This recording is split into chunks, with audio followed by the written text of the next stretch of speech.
राम राम। जल्द ही प्राण प्रतिष्ठा होने वाली है राम मंदिर की। सोचा उससे पहले ही मैं अपना बुक रिव्यू रिकॉर्ड कर लूँ 2024 का।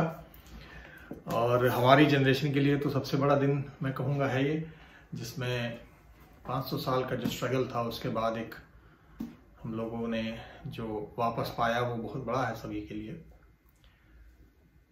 तो उसी के साथ 2024 की शुरुआत मैं कर रहा हूँ। बहुत पावन महीना बन गया है जनवरी का। मैंने भी एक किताब जैरेड डायमंड की पूरी 3-4 महीने में ख़त्म कर ली। ख़त्म 1 जनवरी को ही कर ली थी, लेकिन रिव्यू करते करते सोचते सोचते बनाते बनाते दिमाग में थोड़ा सा समय लगा, क्योंकि ये बहुत विस्तृत किताब है। विस्तृत पुस्तक इसलिए कहूँगा कि मानवों के इतिहास का इतना लंबा लेखा जोखा मैंने अभी तक नहीं पढ़ा कभी। छंदों में छोटे छोटे प्रसंगों में चैप्टर्स, इंग्लिश चैप्टर्स और किसी एक राइटर का कुछ एजुकेशन के दौरान जो पढ़ाया गया वो, जिसमें मानवों ने कब से शुरू हुए, कहाँ इवॉल्व हुए, कहाँ से कहाँ माइग्रेट किए, माइग्रेशन के बाद की जर्नी, वो थोड़ा थोड़ा पढ़ते कहीं ना कहीं यहाँ मिल गया, विकिपीडिया मिल गया, कि किसी दिलचस्प राइटर का कोई वीडियो मिल गया तो वो सुन लिया। किंतु पहली बार 13-14 हजार साल की एक पूरी कहानी तारतम्य रूप से किसी ने मेरे सामने रखी, तो वो जैरेड डायमंड है। ये है श्री जैरेड डायमंड। इन्होंने ये किताब लिखी।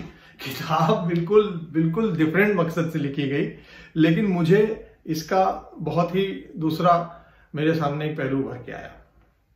गन्स, जर्म्स एंड स्टील किताब जैरेड डायमंड का एक तरीका है ये बताने का, या इस सवाल का जवाब ढूंढने का, कि मानवों की सभी सभ्यताएं एक तरीके से विकसित क्यों नहीं हुई।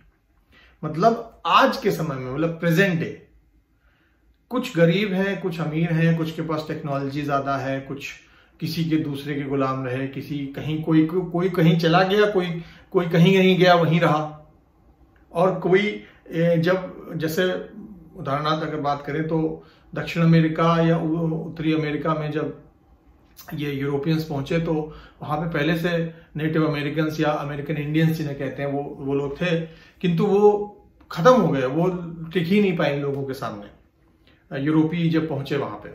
तो ऐसे सवालों का जवाब इन्होंने ढूंढा है कि ये क्यों हुआ। कोई चीज कहीं विकसित हुई, कोई टेक्नोलॉजी कहीं विकसित हुई तो क्यों, और आज भी जो अवस्थाएं हैं वो क्यों है वैसी। किताब बहुत बढ़िया है। ऑल्दो इसका मैं कहूंगा इसका खंडन भी बहुत किया गया है, ठीक है, और खंडन भी वाइट लिटरेचर लिखने वालों ने ही किया है, बल्कि इसमें 2 सभ्यताएं अलग अलग जो रखी गई हैं, एक वाइट और एक दूसरे, मतलब नेटिव अमेरिकन्स या पॉलिनेशियंस। पॉलिनेशिया मतलब इंडोनेशिया से ऑस्ट्रेलिया, इंडोनेशिया के ऊपर जो द्वीप समूह है पूरा, उसे पॉलिनेशिया कहते हैं वहां, और उसको कंपेयर किया गया है किसको, यूरेशिया और पॉलिनेशिया, या नेटिव अमेरिका या ऑस्ट्रेलिया। यूरेशिया में ये जैरेड डायमंड यूरोप और एशिया दोनों को मिला दिए हैं, और ये कहा, इनका ये तर्क पूरी किताब में है कि क्यों ऐसा है कि अधिकतर डेवलपमेंट जो समाज या टेक्निक या अलग अलग गवर्नमेंट लिटरेचर लिखाई पढ़ाई में हुई वो यूरेशिया में क्यों हुई, बाकी जगहों पे क्यों नहीं हुई। और इसी को पूरी किताब में इन्होंने अपने तर्कों और उदाहरणों से समझाया है। जो लोग आलोचना करते हैं, जो कहते हैं कि गलत है, सोचा मैं हो सकता है उनका अपना आर्गुमेंट बिल्कुल सही हो, लेकिन इतना विस्तृत विश्लेषण करना यही अपने में एक यज्ञ है।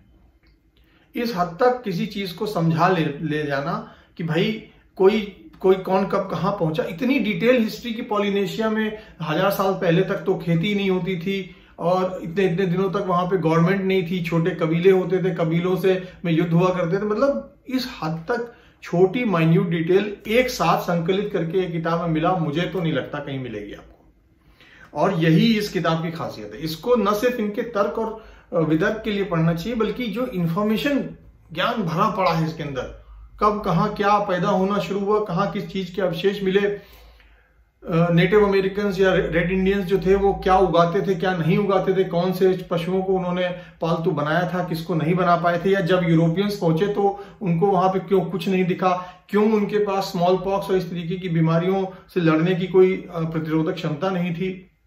इतना डिटेल इंफॉर्मेशन भर के बिल्कुल ऐसे इतने से 500 पन्नों में भर दिया गया है। मैं कहूंगा कि आलोचकों से भी और जिन्होंने कुछ नहीं पढ़े हैं उनसे भी कि भैया अगर समझना हो कि दुनिया में हुआ क्या, ऐसी एक किताब उठा लो। मैं कहूँ यही उठा लो या कोई और उठा लो, पर ऐसी एक किताब उठा लो, पढ़ लो, 3-4 महीने में सब क्लियर हो जाएगा कौन कब कहां कैसे पहुंचा और कौन सी सभ्यता ने किसके ऊपर हमला किया, किसने किसको मारा, किसने किसको काटा, कौन बचा रहा, कौन आज भी जिंदा है, कौन नहीं है। ये किताबें मैं कहूंगा कि ये सब बता देंगी आपको। Jared diamonds, guns, germs and steel. मेरी कहानी इस किताब से शुरू होती है करीबन 16-17 साल पहले, क्योंकि मैंने डिस्कवरी पे इसकी एक डॉक्यूमेंट्री देखी थी। जैरेड डायमंड खुद उसमें नरेशन दे रहे हैं और एक एक तर्क को खुद उसमें वीडियो के उसके जाके जगह जगह पे जाके पॉलिनेशिया में, न्यू गिनिया में और अलग अलग जगह जाके समझाते हैं कि देखिए मैंने ये तर्क ये सोच के दिया, ये तर्क ये सोच के दिया। और इसी को लेकर मैंने उस टाइम सोचा, लेकिन उस टाइम पे मेरे मन में था कि ये अजीब फिर से गोरों की एक वो है कि अपना महिमा मंडन करेंगे बैठ के कि देखो हमने कैसे दुनिया पर राज किया और हम क्यों राज कर पाए, बाकी लोग क्यों नहीं कर पाए हमारे पास। 16 साल बाद जब मैंने ये किताब देखी तो मैंने कहा राजकिरण सिंह अपने आंखों पर लगा चश्मा उतारो, निष्पक्ष रूप से बैठो और इसे पढ़ो, देखो तो आखिर लिखा क्या है, धारणा क्यों बनाई, क्यों बनाए बैठे हो, देखो समझो, अपना दिमाग लगाओ, फिर देखो क्या कहती किताब। नहीं समझ में आया कोई बात नहीं, ठीक है। तो मैंने इसको पढ़ा और पढ़ने के बाद मुझे कुछ बहुत बेहतरीन निकल के आया मेरे सामने। चैप्टर 1 से शुरू करते हैं। बहुत डिटेल में बोलना चाहूंगा, अगर टाइम हो आप बढ़िया आराम से बैठिए, हो सकता है मेरे इसके बाद आपको पढ़ने की जरूरत ही ना पड़े किताब को। चैप्टर 1 है इनका up to the starting line. Author पूरे चैप्टर में ये बताते हैं कि मानव सभ्यता कहां से शुरू हुई, मानव कहां से शुरू हुए, होमोजीनस जो है हमारा, होमो जो जीनस है हमारा वो कब शुरू हुआ। करीब 7 मिलियन ईयर्स मतलब 70 लाख साल पहले करीब होमोजीनियस के अलग अलग सब स्पीशीज, होमो इरेक्टस, होमो हैबिलिस और ऑस्ट्रोलोपिथिकस, कई सारे थे हमारे, ये सब माइग्रेट करना शुरू हुए अलग अलग जगह। मानने जानने वाली बात यह है कि ये सब अफ्रीका से निकले और अफ्रीका से ट्रैवल करते हुए इजिप्ट के जरिए जो लैंड ब्रिज है सऊदी अरेबिया वाला, वहां से होते हुए भारत उपमहाद्वीप में गए, भारत से ऊपर की तरफ चीन की तरफ बढ़े और चीन से नीचे इंडोनेशिया, वियतनाम, इन सब की तरफ गए। चीन से ऊपर जाते हुए साइबेरिया का पुल क्रॉस करते हुए, उस टाइम पे साइबेरिया पूरा जमा हुआ था और there was a land bridge between Russian मतलब Asian continent and North American continent. ये करीब है बहुत पुरानी बात, मैं कहूंगा होगी यार करीब 50 से 60 हजार साल पुरानी बात तो होगी। तो वहां से चलते चलते नॉर्थ अमेरिका, फिर नीचे आते आते दक्षिण अमेरिका। लेकिन ये सब जगह नहीं पहुंचे। जैसे कि भारतीय उपमहाद्वीप में तो आज से बहुत साल पहले 40 हजार साल पहले पहुंच गए होंगे, लेकिन पॉलिनेशिया तक जाते जाते 500-2000 बीसी में ही पहुंचे इंसान वहां पे, अलग अलग समय पे। तो ये इन्होंने जो ट्रैवल है पूरा मानव होमोजीनस का, इरेक्ट एप, हम लोग जैसे जो सीधे खड़े हो जाते हैं, हमारे जो पुरखे हैं होमोजीनस, होमो सेपियंस के जो दूसरे होमो मतलब जीनस उसे कहते हैं लैटिन में, जो कि जो शाखा होती है, वंश बेल होती है, उसका जो टॉप, उसको सेग्रीगेशन जिसे कहा जाए वो है। तो कैसे ये यहां से पूरे उसमें गए। अच्छा, जब अफ्रीका से बाहर निकले तो एक खंड उसका भारत की तरफ आया और एक खंड ऊपर चला गया आपका यूरोप की तरफ, जो कि निएंडरथाल्स इन्हें कहा जाता है। मानना इन लोगों का ये है कि ये चूंकि जहां जहां जैसे जैसे अवशेष मिले और उसकी कार्बन डेटिंग की गई तो उसके बेसिस पे इन्होंने ट्रेस आउट किया है। जरूरी नहीं है कि यही सच है। मानने वाली बात यह है कि जरूरी नहीं है कि चूंकि यहां मिला है तो यही अब आज हमें भारतीय उपमहाद्वीप में मिल गए इतने पुराने अवशेष, अगर और पुराने मिल जाएंगे तो यही कहानी बदल जाएगी। तब ये जो मैप ऐसे जा रहा है, हो सकता है ऐसे जाने लग जाए, कोई नहीं जानता। लेकिन चैप्टर में यही बताया गया है कि कब कब किस किस समय कौन से अवशेष मिले जिनसे उस समय के मतलब वैज्ञानिकों ने अंदाजा लगाया कि हाँ भाई ये माइग्रेशन रहा होगा हमारा। और जो कई लेवल में माइग्रेशन हुआ, एक माइग्रेशन हुआ जो ब्लैक्स का माइग्रेशन, जो ओरिजिनल होमोसेपियंस है, जैसे जो काले दिखते हैं, बाल उनके बहुत फ्रीजी, हमारे मेरे जैसे सीधे बाल नहीं है, तो और ये लोग पूरे दुनिया में गए। आज भी अंडमान निकोबार के कुछ द्वीपों में आपको लगेगा ये बिल्कुल अफ्रीकी अफ्रीकी महाद्वीप के दिखने वाले लोग कैसे दिख रहे हैं वहां पे, या पॉलिनेशिया, न्यू गिनिया में या फिजी आइलैंड्स में ऐसे लोग कैसे दिख रहे हैं। तो वहां से आपको पता चलेगा कि ये माइग्रेशन बहुत बार हुआ है। पहले वो अफ्रीकी जो बिल्कुल दिखते थे वैसे वो लोग माइग्रेट किए, फिर हमारे जैसे दिखने वाले लोग भी माइग्रेट किए हैं। तो ये कई चरणों में माइग्रेशन हुआ है। और एक बहुत बड़ी बात इन्होंने बताई कि जहां जहां मानव पहुंचे, मानव के पहुंचने के साथ उस जगह का मेगाफोना, मतलब बड़े स्तनधारी, मतलब जो जैसे कि अरे यार वो वूली मैमथ टाइप के जो जानवर होते हैं ना, उस आइस एज के जो मैमल्स थे, बड़े स्तनपाई जो जीव थे, वहां वो खत्म होते चले गए। जैसे कि एक जाइंट आर्मेडिलो था नॉर्थ अमेरिका में, वो एक समय पहले तक तो खूब दिखता है, जब मानव वहां पे दिखने लगते हैं, उन मानवों के टूल्स मिल गए कहीं कुछ, तो आप देखोगे कि अचानक से 1000-1500 साल के अंदर ही वहां से जाइंट आर्मेडिलो खत्म हो गया, जाइंट स्लॉथ खत्म हो गया, दूसरे बड़े स्तनपाई जो थे वो खत्म हो गए। तो ये भी इस चैप्टर में उन्होंने एक मतलब तर्क बताया है कि यार जहां जहां मानव पहुंचे हैं वहां वहां उन्होंने जो सबसे बड़े स्तनपाई थे वो उनको खत्म किया। क्यों? क्योंकि उनको मारा। अच्छा, जो बड़ा जीव जैसे हाथी है, हाथी का एक बच्चा 18 महीने में पैदा होता है, तो हाथी का अगर बच्चा मर गया तो वो 18 महीने तक तो गया, उस बीच में अगर माँ को भी खत्म कर दो तो पूरी जनरेशन खत्म हो जाएगी। ये कोई भेड़ बकरी तो है नहीं, कुत्ते बिल्ली नहीं कि हर 3 महीने में बच्चे पैदा हो रहे हैं। तो ऐसे ही जो बड़े स्तनपाई हैं वो टाइम लेते हैं पैदा होने में। तो उस चक्कर में जहां जहां मानव पहुंचे उन्होंने शिकार करना शुरू किया अपने हथियारों के साथ, जहर बुझे तीर, जहर बुझे भाले या जैसे भी। तो उन्होंने क्या किया, वहां से बड़े स्तनपाई बिल्कुल खत्म कर दिए। और इसी चीज को इसमें चैप्टर 1 बताया गया है। आर्ग्यूमेंट बिल्कुल सही लगा मुझे कि भाई जब स्तनपाई पहुंचते, जब मानव पहुंचता है कहीं, तो सबसे पहले वो कोई भी जीव कहीं माइग्रेट करेगा तो सबसे आसान खाना उसे दिखेगा, सबसे बढ़िया दिखेगा, वही खाएगा। मानवों ने कुछ चीजें डेवलप करी, एक तो दूर से मारने की कला, किसी चीज को फेंक के मार पाना, ये मुझे तो नहीं लगता है कोई दूसरा जानवर करता भी है। खासतौर से 50-60 मीटर दूर से खड़े होकर आप शिकार कर रहे हैं कोऑर्डिनेटेड, जिसमें 50-60 शिकारी हर एक के पास भाले और फेंक फेंक के मार रहे हैं। फिर ये समझ लेना कि हम किसी दूसरे जीव का जहर उसमें तीर में लगा के मारेंगे तो वो असर होगा, इसे मानव कर पाते हैं। तो उस चक्कर में मानव जो है वो जब पहुंचते हैं, जहां कहीं भी नई जगह पहुंचते हैं, वो ऑलमोस्ट सारा बड़ा जीव जो जगत है वहां का वो खत्म कर देते हैं, छोटे जीव बचते हैं फिर वहां पे। मुझे इस चैप्टर के आर्गुमेंट में कोई दिक्कत नहीं लगी, बिल्कुल सही आर्गुमेंट इन्होंने इसमें दिया। दूसरा चैप्टर है नेचुरल एक्सपेरिमेंट ऑफ हिस्ट्री। इस चैप्टर में ये अपने तर्क पे आए हैं, जो कि ये आगे पूरी किताब में जिसको एक्सप्लेन करेंगे। चैप्टर की शुरुआत इन्होंने करी है न्यूजीलैंड के जो न्यूजीलैंड द्वीप समूह है उसमें कुछ लोगों को लेकर। जैसे उसमें इन्होंने 2 समूहों के बारे में बताया, माओरी एंड मोरियारी। माओरी समूह अभी भी वहां पे रहता है, एक जमाने में काफी हिंसक समूह था।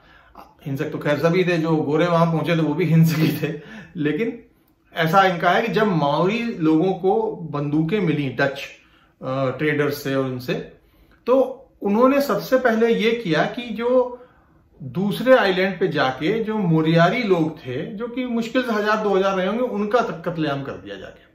उनको उनसे लड़े मरे, उनको काट पीट के सबको बराबर किया, जिसको गुलाम बनाना था गुलाम बनाया, नहीं तो मार दिया। तर्क ये कि हम तो यही करते हैं। मुद्दा ये था इसमें कि ये दोनों एक ही लोग थे। चूंकि बहुत दूर दूर आइलैंड होते हैं, तो जैसे मान लीजिए मोरियारी लोग माओरी ही पॉपुलेशन से कुछ लोग 100-200 लोग निकले कनू वनू में अपने लकड़ी के उसमें, और एक द्वीप में पहुंच गए, वहां बस गए। और वो इतनी लंबी जर्नी थी कि वो आना जाना नहीं कर पाई, अब हम बस गए, अब तुम यहीं रहेंगे। अब 10, 15 या 5, 6 जनरेशन के बाद मोरियारी भूल गए कि हम मौरी के उन्हीं के लोग हैं, और माओरी भूल गए कि वहां पे हमने किन्हीं को भेजा था। तो अब वो अपने आप को अलग अलग समझते हैं और अब वो एक दूसरे को मार काट रहे हैं। तो इसमें सेकंड चैप्टर में इन्होंने सबसे पहले इसी से शुरुआत करी। कहीं ना कहीं मुझे ऐसा लगा कि ये तर्क देना चाहते हैं कि जो गोरों ने किया, कहीं भी जाके मारकाट मचाई, वो कोई नई बात नहीं है। हर कोई जो जगह जाता है वो मारकाट ही मचाता है। ये इन्होंने, मुझे ऐसा लगता है, दबे छुपे अल्फाजों में ये चीज आइडिया ना दिमाग में लो भाई डाल दिया चुपचाप कि ये देखो ऐसा नहीं कि सिर्फ हमने ही मारा है, जो जब जहां गया उसने मारकाट मचाई। ये इन्होंने इसमें करने की कोशिश करी है, मुझे ऐसा लगा। और इसमें यह बताया कि पॉलिनेशिया जो है वो एक ऐसा विचित्र जगह बन रही है इस पूरे धरती पे, जिसपे आप जो हमारा मानव सभ्यता का विकास हुआ है वो एक छोटे से समय खंड में देख सकते हैं। जैसे 3000 साल में आप देख सकते हैं कि जो एशिया में 10,000 साल में हुआ वो 3000 साल में पॉलिनेशिया में हुआ। छोटे छोटे द्वीप समूह, कुछ बड़े कुछ छोटे, कुछ के पास कुछ टेक्नोलॉजी आ गई, कुछ के पास नहीं आई। तो क्या हुआ, कुछ लोग जो सेम पॉपुलेशन थी जब अलग हो गई तो जो टेक्नोलॉजी उसके पास थी, जैसे वो कुछ उसके पास उसने जीव बना लिए थे, कुछ खेती बाड़ी करने सीख गए थे, तो वो जब वो दूसरी जगह पहुंचे तो वहां भूल गए। वो 4-5 जनरेशन बाद बिल्कुल भूल गए, क्योंकि उस द्वीप में वो वैसी अवस्था ही नहीं थी जहां पे वो अपनी खेती कंटिन्यू रख सकें, अपने जानवर वैसे बना सकें।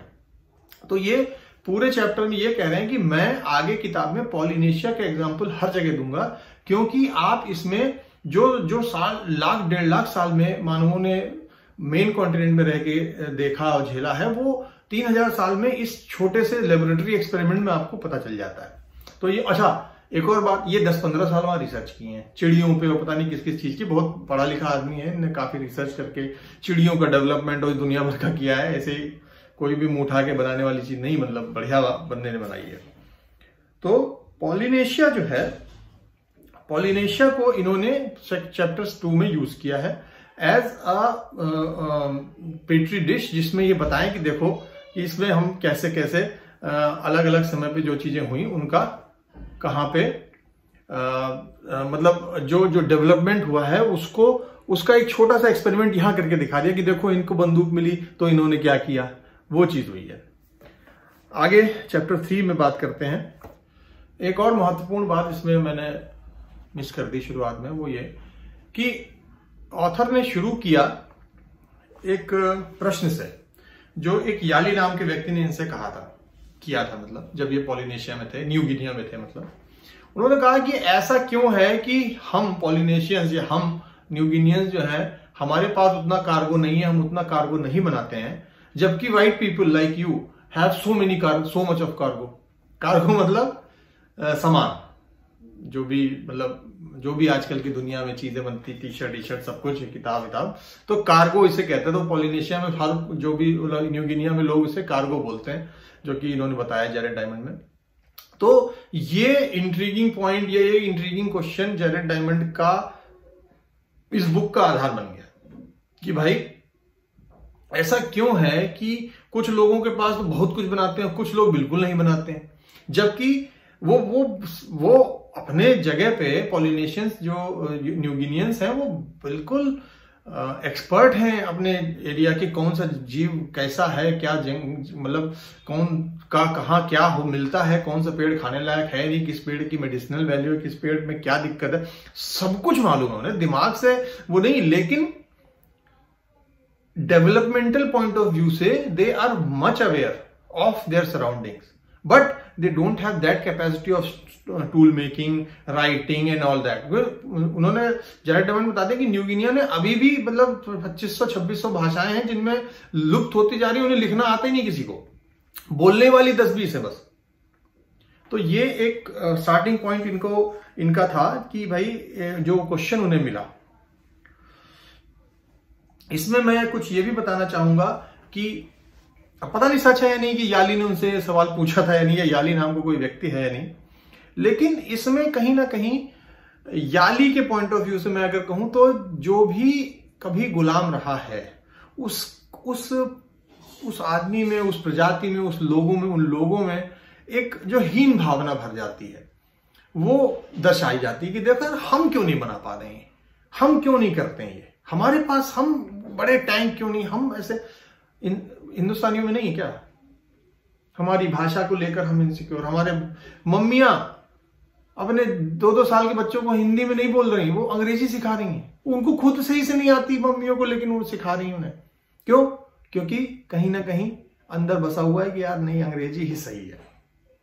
मिडिल ईस्ट में भी यही, नाइजीरिया में भी यही कि भाई गोरे जो कर रहे हैं वो बेहतरीन है, वही सबसे सही। क्यों?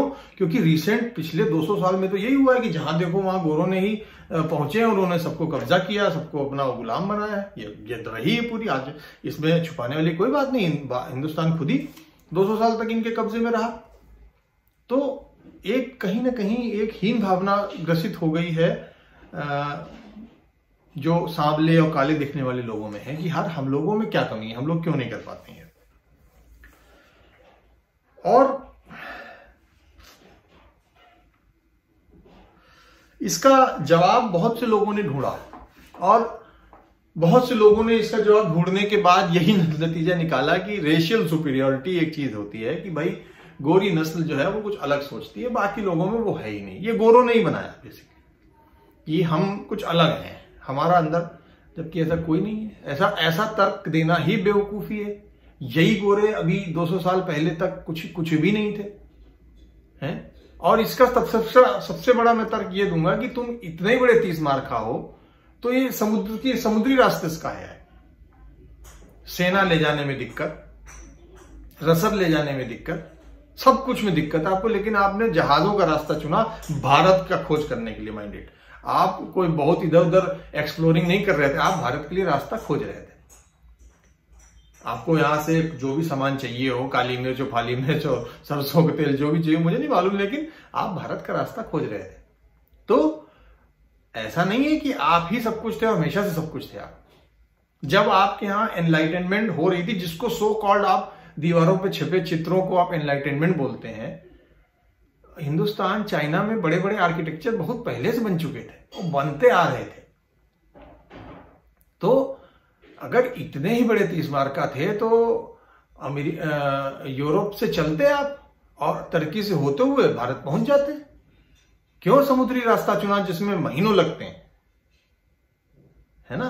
तो ये कह देना कि गोरों के पास ही सब कुछ नॉलेज थी और ये चूंकि इतने 30 मार्का थे, ये मार बिल्कुल नॉलेज के भूखे क्यूरियस थे कि इधर आप झक मार के मुसलमानों को टैक्स नहीं देना चाहते थे, क्योंकि वो मुसलमान धरती से गुजरने में या तो टैक्स देना पड़ता या जजिया देना पड़ता, और वो एक सरचार्ज लगा के आपको सामान बेचते थे। तो वो आपने कहा हम दूसरे रास्ते से जाएंगे। अच्छा, रही बात आपकी नावों की, जो नाव आप बोलते हो कि मेरे पास ये थे, अरे भैया उससे बड़ी नावें हिंदुस्तान में पहले से मौजूद थी। हमारा ट्रेड बहुत दिनों से ये मतलब वेस्टर्न घाट से मडागास्कर और ईस्ट अफ्रीका तक होता था, ईस्टर्न अफ्रीका में। तो हमारे पास नावें भी थी, सब कुछ था, और हमने हिंदुस्तानियों ने कई बार आपको धोया है, कई बार आपको आके धोया है। परसिस्टेंट आप लोगों ने आक्रमण किया, हमने कई बार पछाड़ा आपको। ऐसा नहीं कि आप आए और सब सीधे बस हो गया। तो ये झूठ बोलने वाली प्रक्रिया है जिसमें अपना ही मार छाती पीट रहे हैं, हम ये वो, ऐसा नहीं है। हाँ, जब आप नॉर्थ अमेरिका और साउथ अमेरिका पहुंचे तब जरूर ऐसा हुआ, क्योंकि वहां पे लोगों ने देखा नहीं था ये कौन लोग हैं, कैसा है। विद इन एशिया आप कुछ नहीं कर पाए ऐसा। खैर, और बात करने के लिए बहुत है, अभी हम इस पे भी आएंगे, ये भी बहुत इलेबोरेट तरीके से बात करेंगे। जेरेड डायमंड का मैं ये मानूंगा कि इन्होंने रेशियल सुपेरियरिटी को बिल्कुल ध्वस्त करने की बात कही। कहता है कोई जरूरत है racial, there is nothing called racial superiority. कोई ऐसा नहीं कि गोरों का दिमाग ज्यादा। मैं रहा हूं 15 साल काले लोगों के बीच और मैं जानता हूं कि इनका दिमाग उतना ही अच्छा है, उतना ही तेज है जितना हमारा। तो फिर ये डिफरेंस क्यों है, उसको आंसर खोजने के लिए ये किताब इन्होंने लिखी है। अब मैं थोड़ा सा प्रशंसा गोरों की यहां पे कर देता हूं, क्योंकि न्यूगिनियंस ने किताब नहीं लिखी है, अफ्रीकन्स ने भी नहीं लिखी, दक्षिण अमेरिका के रेड इंडियंस ने भी नहीं लिखी, इनकन, एज़टेक जो भी हों भाई, अब उनके जो वंशज बचे उन्होंने भी नहीं लिखा है। नॉर्थ अमेरिका के अपाचे और जो कोमांचो जो भी इंडियंस थे उन्होंने भी नहीं लिखा। कनाडा के इनुइट्स इग्लू पॉपुलेशन ने भी नहीं लिखा, और तो और छोड़ो भारतीय लोगों ने भी नहीं लिखा। लिखा होगा, मैं नहीं जानता, हो सकता है कोई आप लोगों को किसी को कमेंट में मालूम हो तो बता दीजिएगा। लेकिन इतना विस्तृत तो मैंने नहीं देखा जितना विस्तृत श्री डेरेक डायमंड ने लिखा है। तो जो ब्लैक्स की बात, वैसे इस किताब में यूरेशिया वर्सेस द वर्ल्ड हो रहा है, तो ब्लैक्स की बात जब करें तो वाकई में उन्होंने कुछ नहीं लिखा है। वो कभी कोई इतिहास का आज भी नहीं निकल के आता कि भाई क्यों हमारे साथ ऐसा हुआ। वो चिंतक नहीं निकल के आए, वो लोग नहीं निकल के आ रहे हैं जो इस पे फोकस करके बताएं यार हम लोगों के साथ ऐसा क्यों हुआ, क्यों इस तरीके से ये लोग आए और हम पे लड़ाई लड़के हमें इतने दिनों तक, क्योंकि ब्लैक्स को तो गुलाम भी बनाया गया, रेड इंडियंस को खत्म कर दिया गया, अमेरिकन इंडियंस सो कॉल्ड, उनको तो खत्म कर दिया गया। तो ये बात सोचने वाली है। मैं यहाँ पे इस बात में पूरी तौर पे सहमत हूं कि व्हाइट रेसेस स्पेशली यूरोपियंस सोचते हैं, इस समय सोचने का काम वही कर रहे हैं मानव सभ्यता के लिए, दूसरा कोई नहीं कर रहा है। ऐसे सवालों को लिखना, सोचना, उनको उनके तर्क करना, रिसर्च करना, पैसा खर्च करना, यहां जाना वहां जाना, सारी इंफॉर्मेशन कलेक्ट करके रखना, ये इस समय यूरोपीय ही ज्यादा कर रहे हैं। और जो कि बेचारे कहे गए हैं इस किताब में, वो अभी भी नहीं कर रहे हैं। क्यों नहीं कर रहे हैं मुझे नहीं मालूम। भारतीय तो बहुत किताब लिखते हैं, बहुत विश्लेषण करते हैं, वो अपने ही उसके महाद्वीप में रह के करते हैं, लेकिन करते बहुत हैं। चीनी भी करते हैं इस मामले में, जापानीज करते हैं, लेकिन जो ये एबॉर्जिनीज हैं, ऑस्ट्रेलिया के, अफ्रीका के लोग हैं, खोइसान बुशमैन जिन्हें कहते हैं वो लोग, अमेरिकन इंडियंस, इनकी तरफ से कुछ नहीं निकल के आता। कोई किताब सुनी कभी इनकी, इनका बहुत बढ़िया लेखक थे ये, है? कुछ नहीं, कोई फिलॉसफी नहीं निकल के आ रही आज। पुरानी की बात नहीं कर रहा हूं, आज। तो ये तो मैं मानूंगा कि भाई जेरेक डायमंड ही तो है, एक वाइट ही तो वाइट रेशिस सुप्रीमेसी की बात कर रहा है, उसी को काटने की बात कर रहा है। तो यहां पे मेरा मानना यह है कि इतना क्रेडिट हमें वाइट रेस को देना चाहिए कि वही रेशियल सुपीरियरिटी की बात करते थे, तो उन्हीं के अंदर से लोग निकल के आ रहे हैं जो कहते हैं नहीं कोई रेशियल सुपीरियरिटी नहीं है। ये मैं मानता हूं। Chapter 3 collision at Cajamarca. Cajamarca एक जगह है साउथ अमेरिका में, और ये पुराने जमाने की एक इनकन एम्पायर की सिटी थी। तो चैप्टर 3 में जेरेक डायमंड, उनके लेखक, ये कह रहे हैं कि कैसे स्पेनिश जब इनकन एम्पायर, साउथ अमेरिका के इनका एम्पायर से टकराए, तो स्पेनिश लोगों के पास क्या क्या एडवांटेजेस थे, और मुट्ठी भर, मतलब मैं कहूँ 100-150 लोग थे जिन्होंने इनकन एम्पायर को ध्वस्त कर दिया। ये मान्यता चली आ रही थी 100-150 साल तक, तो यही चली कि इतने बहादुर थे स्पेनिश और इतने टेक्नोलॉजिकली एडवांस थे कि पहली बार तो वो गिर पड़ते थे नेटिव इंडियंस, रेड इंडियंस की, ये तो भगवान आ गया। दूसरा ये कि इतना एडवांस थे कि वो तो पत्थरों से लड़ते थे, और इनके पास तो कुछ ये बंदूकें चला रहे थे, उधर से पत्थर के आते थे, तो इन्होंने ध्वस्त कर दिया। फिर ये भी दिखाया जो क्रूरता बर्बरता, कॉन्क्विस्टाडोर था, क्या नाम था उसका नाम पता नहीं, उसका नाम तो मैं भी भूल रहा हूँ किताब में, लेकिन ऐसे कमीनों का नाम क्या याद रखना। तो खैर वो उसने किस तरीके से इनकन एम्पायर के जो राजा था उसको बंदी बनाया, अतालुपे राजा था, उसको बंदी बनाया, किडनैप कर लिया, किडनैप करे रखा और खूब सोना चांदी ऐठा और यहां से स्पेन भेजा। फिर बाद में उसको जबरदस्ती ईसाई बनाया और फिर उसके बाद उसे मार भी दिया। चैप्टर 3 में ये इन्होंने बताया है और विस्तृत व्याख्यान किया है। क्यों किया है? क्योंकि विस्तृत व्याख्यान जिन्होंने मारा उन्होंने भी लिखा है, एक एक पॉइंट लिखा, कब किसको कैसे मारा, कितना हाथ काटे, पैर काटे, चीर दिया, फलाना कर दिया, ढिमकाना कर दिया, अच्छे से स्पेनिश कॉन्क्विस्टाडोर्स ने अपनी व्याख्यान किया है। तो उसकी बहुत अच्छा रिटन अकाउंट हमारे पास है जो कि इन्होंने जेरेक डायमंड में अपनी किताब में 3rd चैप्टर में बताया है। बड़ा ही दुखद मैं कहूँगा पढ़ने में कि कोई लोग ऐसे भी हो सकते हैं, पर गोरों के बारे में कुछ नहीं कह सकते। ये लोग कुछ भी कर सकते हैं, किसी भी हद तक जा सकते हैं ये लोग मारकाट मचाने में। तो खैर जो हुआ सो हुआ, लेकिन ऐसा ही हुआ था। दूसरा पॉइंट जो इसमें खड़ा किया, जो बेसिकली उनके तर्क पे है जैरेड डायमंड के, कि कोई बहुत एडवांस लोग नहीं पहुंच गए थे। और एडवांस लोग इसलिए नहीं पहुंचे थे कि जब भी ये आगे बढ़ते थे स्पेनिश कॉन्किस्टाडोर्स लड़ते हुए, तो कई जगह इन्हें शहर के शहर खाली, सेटलमेंट्स वीरान मिलते थे, एकदम जो था ही नहीं जैसे लगता वहां पे।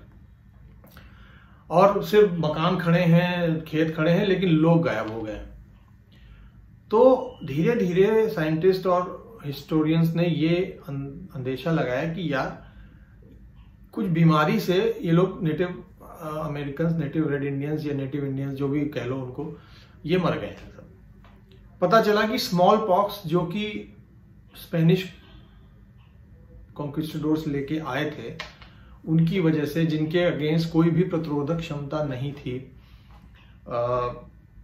हमारे जो नेटिव अमेरिकन थे वहां के, तो वो गांव के गांव और शहर के शहर खत्म हो गए।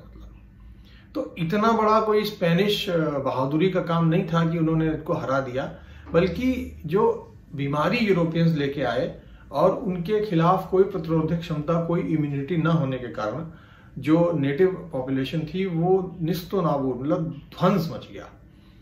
आज भी 10% से ज्यादा कहीं नहीं बेचारे, वो जो ओरिजिनल उनके अपने जगह जहां के वो थे वहां पे 10% ज्यादा है ही नहीं। अब उनमें से जो उस स्मॉल पॉक्स और इन्फ्लुएंजा या जो भी ऐसे वायरसेस होंगे उनसे जो बच के आए, वही अब रह गए हैं वहां पे शेष। इसमें एक बड़ी बात यह भी है कि ऑथर सवाल उठाते हैं कि क्यों स्पेनिश साउथ अमेरिका की तरफ गए, क्यों रेड इंडियंस या नेटिव अमेरिकन इधर नहीं आए। मेरा फिर जवाब यही होगा, क्यों स्पेनिश छोटे छोटे जहाज बना के, कोई बहुत बड़े जहाज नहीं, छोटे छोटे जहाज बना के समुद्र में धक्के खाते फिरे, जिसमें आधे से ज्यादा मर जाते थे।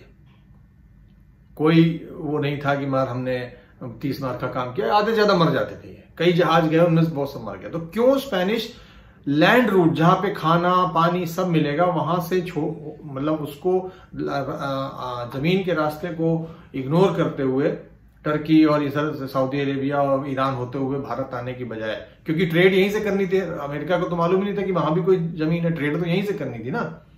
ये तो भ्रम फैलाया गया कि ये क्यूरियस थे। क्यूरियस कुछ नहीं था, ये सिर्फ सोना कमाना चाहते थे। और सोना कमाने के लिए ट्रेड कहां से करनी है, उत्पादन सारा भारत और चीन में हो रहा है, तो भारत और चीन आओ। तो क्यों इन्होंने जमीनी रास्ता ना चुन के ये वाला रास्ता चुना। जमीन पे इनकी बजाई जाती, अच्छे से काटी जाती। 100 लोग, कोई सोचो कि हथियारबंद 100 लोग स्पेन से चलें और हिंदुस्तान पहुंचे, और बीच में इतने सारे और दूसरे राष्ट्र, वो भी मुस्लिम राष्ट्र, इनको तो जिंदा ही ना, इनको तो 100 मीटर के अंदर ना घुसने देते हो। तो ये कहना जैरेड डायमंड का कि ये लोग इतने उत्साहित थे और इतने खोजी और क्यूरियस थे, एक्सप्लोरर थे, कि उधर के कुछ नहीं। ये रास्ता ढूंढने निकले भारत के लिए और चीन के लिए, और वहां पे इन्हें टकरा गए, जैसे बेचारे वो साउथ अमेरिकन, इन्हें मिल गया एक नया लैंड मास, कह रहे इतना बड़ा जमीन पड़ी हुई खाली, ये वहां घुस गए।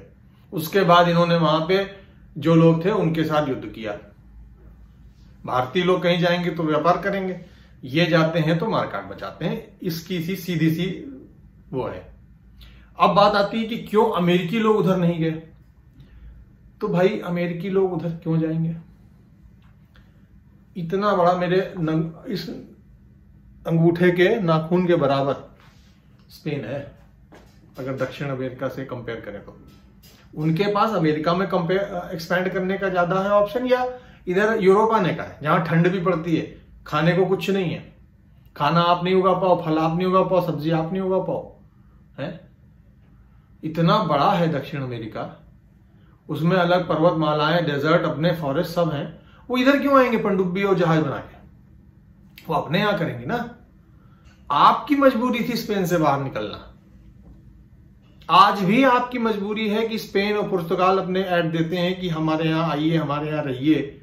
भारत का ऐड नहीं देखा होगा कभी कि आप हमारे यहां आइए, हमारे यहां रहिए, हमारे यहां निवेश करिए, ये है, हमारे यहां रहिए आके, कोई नहीं कहता है।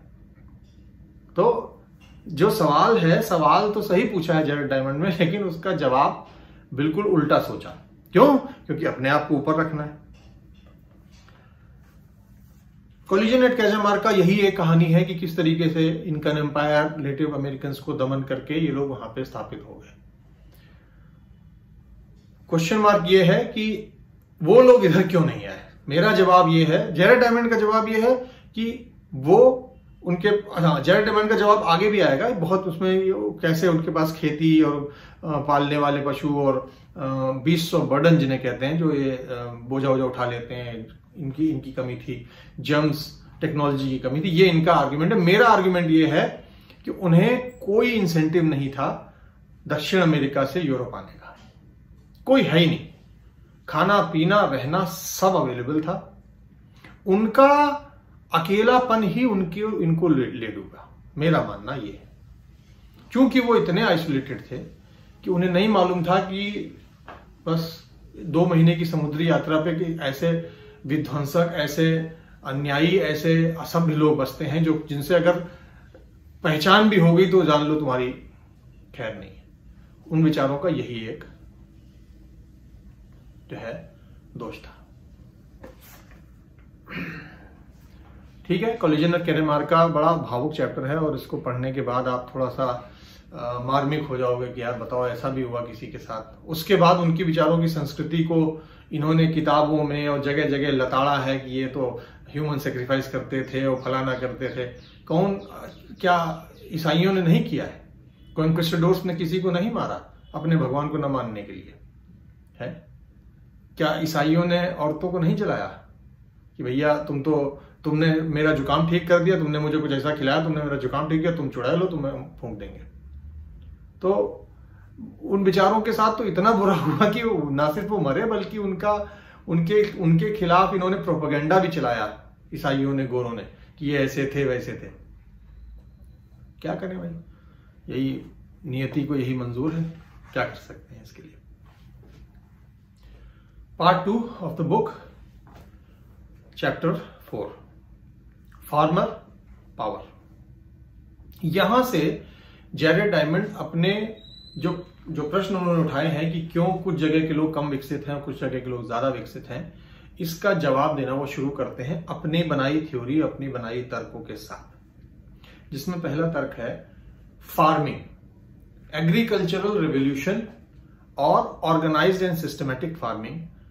ये जहां पनपी वहां के लोग ज्यादा आगे बढ़े, उनके पास ज्यादा सुख सुविधाएं हुई, उनके पास ज्यादा समय हुआ कि वो आर्मीज बना सकें, गवर्नमेंट जैसी व्यवस्थाओं में पैसा इन्वेस्ट कर सकें, साइंटिस्ट, टीचर्स अलग अलग बना सकें जो कि सिर्फ और सिर्फ वही प्रोफेशन में रहेंगे। जैसे कोई पॉटर है तो पॉटरी ही करता है, कोई वैद्य है तो कोई वैद्यकी करता है, वो कोई लोहार है तो वो लोहार ही है, वो फिर खेती में नहीं घुसा हुआ, क्योंकि खेती एक 24 घंटे का काम होता है।